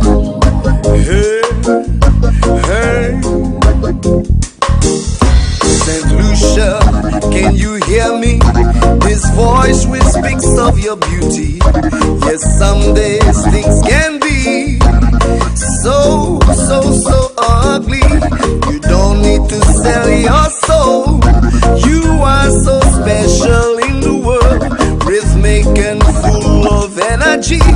You house the people destined to be free. Stay on, fulfill your destiny. Stay on, cause we are your priority. A resilient nation, we can, we will. Dreams of the people you must fulfill. Stay on, don't lose sight of yourself. Go on, cause you are so steeped in your wealth. A resilient nation, we can, we will. Dreams of the people you must fulfill. Yeah, yeah, yeah. St. Lucia, please remember, it never can ever be over. Your ridges, your mountains, the waters which flows from your fountain. And this is number 4, Shane Ross, with one called A Brighter Tomorrow. You're never alone. She's with you wherever you roam. She's on your side regardless, cause home is where your heart is. And wherever you lay, when it comes to the end of your day, she'll be right there beside you. She'll be the light that guides you. Will you be there when she calls on her sons and her daughters in search of her Savior? Will you care enough to lend a hand or make a stand to save her? Alright, let's work together for a better St. Lucia. Let's raise our voices for the land of our birth. Let us celebrate 42 years of dawn's brighter day. Let's come together and make a promise today for a brighter tomorrow. Yeah, yeah, yeah, yeah. St. Lucia, we love you. Land of beaches, hills and valleys, together we will rally. Your burdens we will carry. We must unite for the land, the people, the light, to build a resilient nation for future generations. Will you stay undecided while fear takes its toll on a country divided? Yeah. Or will you play a part with passion ignited for a nation united? Let's work together for a better St. Lucia. Let's raise our voices for the land of our birth. Let us celebrate 42 years of dawn's brighter day. Let's come together and make a promise today for a brighter tomorrow. And when we feel like we can no longer fight, just remember blue and yellow, black and white. These were the 7 honorary participants, the first top 10 placing with the highest points. Again, it was a tough competition for the judges because so many good material coming in. All right, let's dive into it. The top 3. You ready? Let's do this. Top 3. Number 3, Erica Joseph. We can, we will.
Lucia is without a doubt most beautiful in the West.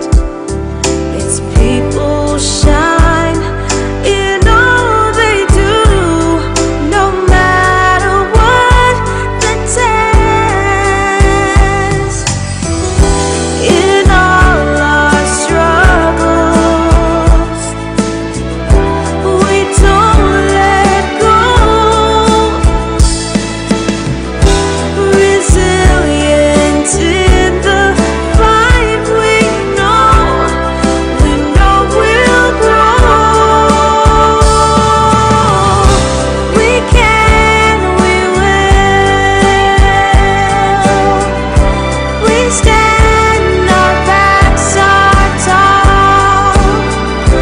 No matter what the world may bring, we'll always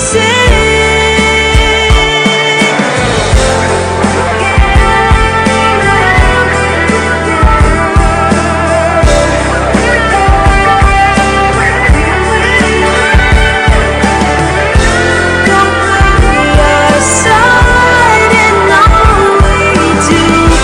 A nation strong, this is our song.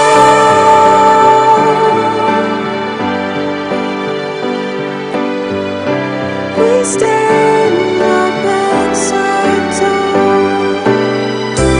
No matter what the world may bring, we'll always sing. We can, we will. We stand, our backs are tall. No matter what the world may bring, we'll always sing.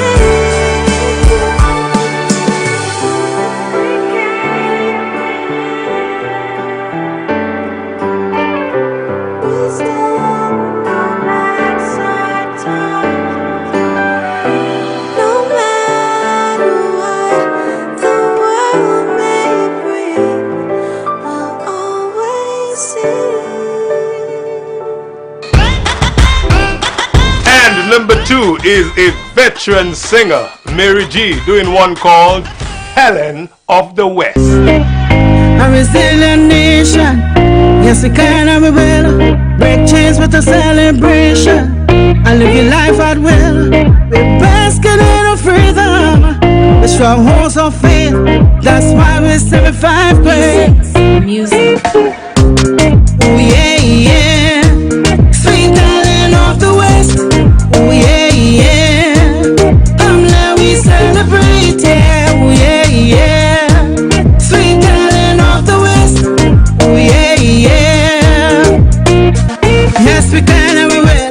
Someday, some way, someday. Yes, we can and we will. Someday, some way, someday. Yes, we can and we will. Someday, some way, someday. Yes, we can and we will. Someday, some way, someday.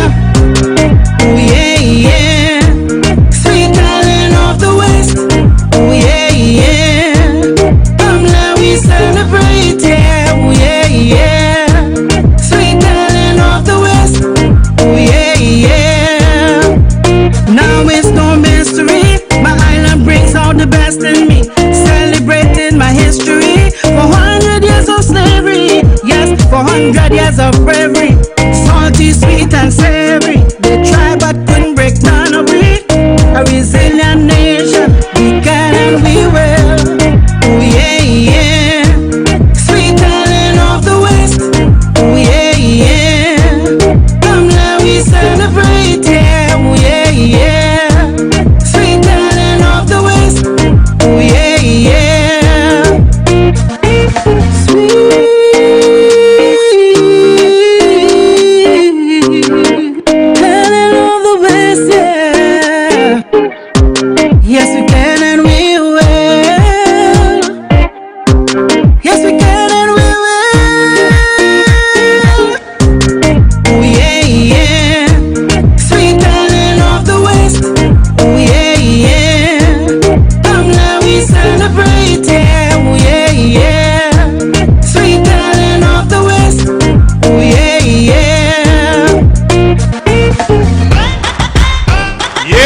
Here it is, number one. She did it. She did it last year. She's showing us she could do it again. She have the power.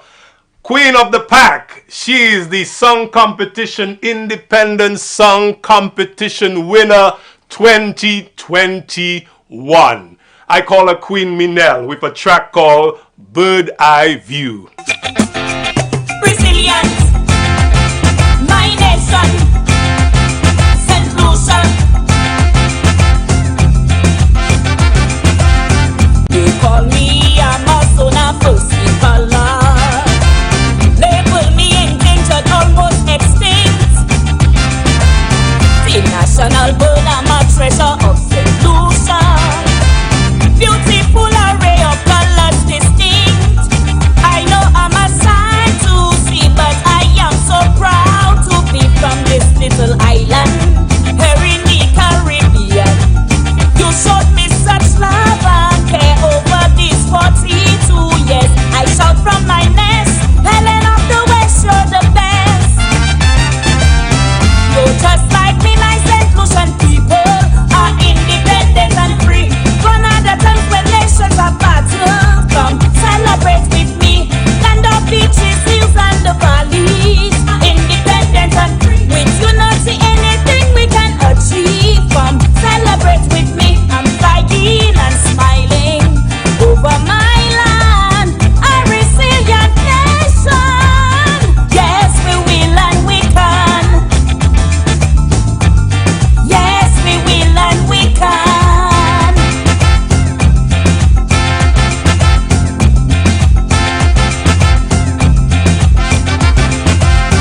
So blessed St. Lucia, the home of pigeons. Fortune Pigeon Island National Park. The boiling sulfur brings second to none. Breathtaking scenery blesses my heart. Like roots of calabash trees, St. Lucians are strong indeed, firmly rooted patriots, full of national pride.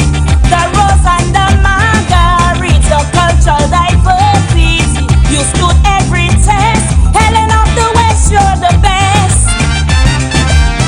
So just like me, my St. Lucian people are independent and free. Gone are the times when nations are battled. Come celebrate with me, land of beaches, hills and the valleys. Independent and free, with unity anything we can achieve. Come celebrate with me, I'm flying and smiling over my land, a resilient nation. Yes, we will and we can.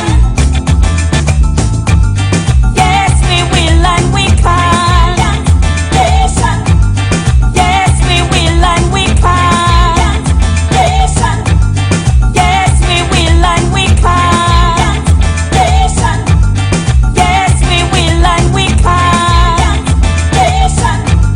Yes, we will and we can. Again, I want to say the level of music coming out of this competition, truly inspiring, really, really inspiring. I want to encourage all the artists to continue making music, continue recording, continue posting your stuff. Look out for Balance Inc. I want to thank the Independence Committee for collaborating with Balance Inc. on this initiative. We had a good time getting it together, and the outcome is wonderful. Okay, look out for the People's Choice Award. You could go to the site and vote. Independence SLU 42 on Facebook or Instagram and vote for your favorite artist or your favorite track. Look out for Balance Inc. There's more coming. I wish everybody, all my St. Lucian brethren and sisters, wherever you are locking into this broadcast, happy 42nd Independence. Here we are, a resilient nation. We can. We will.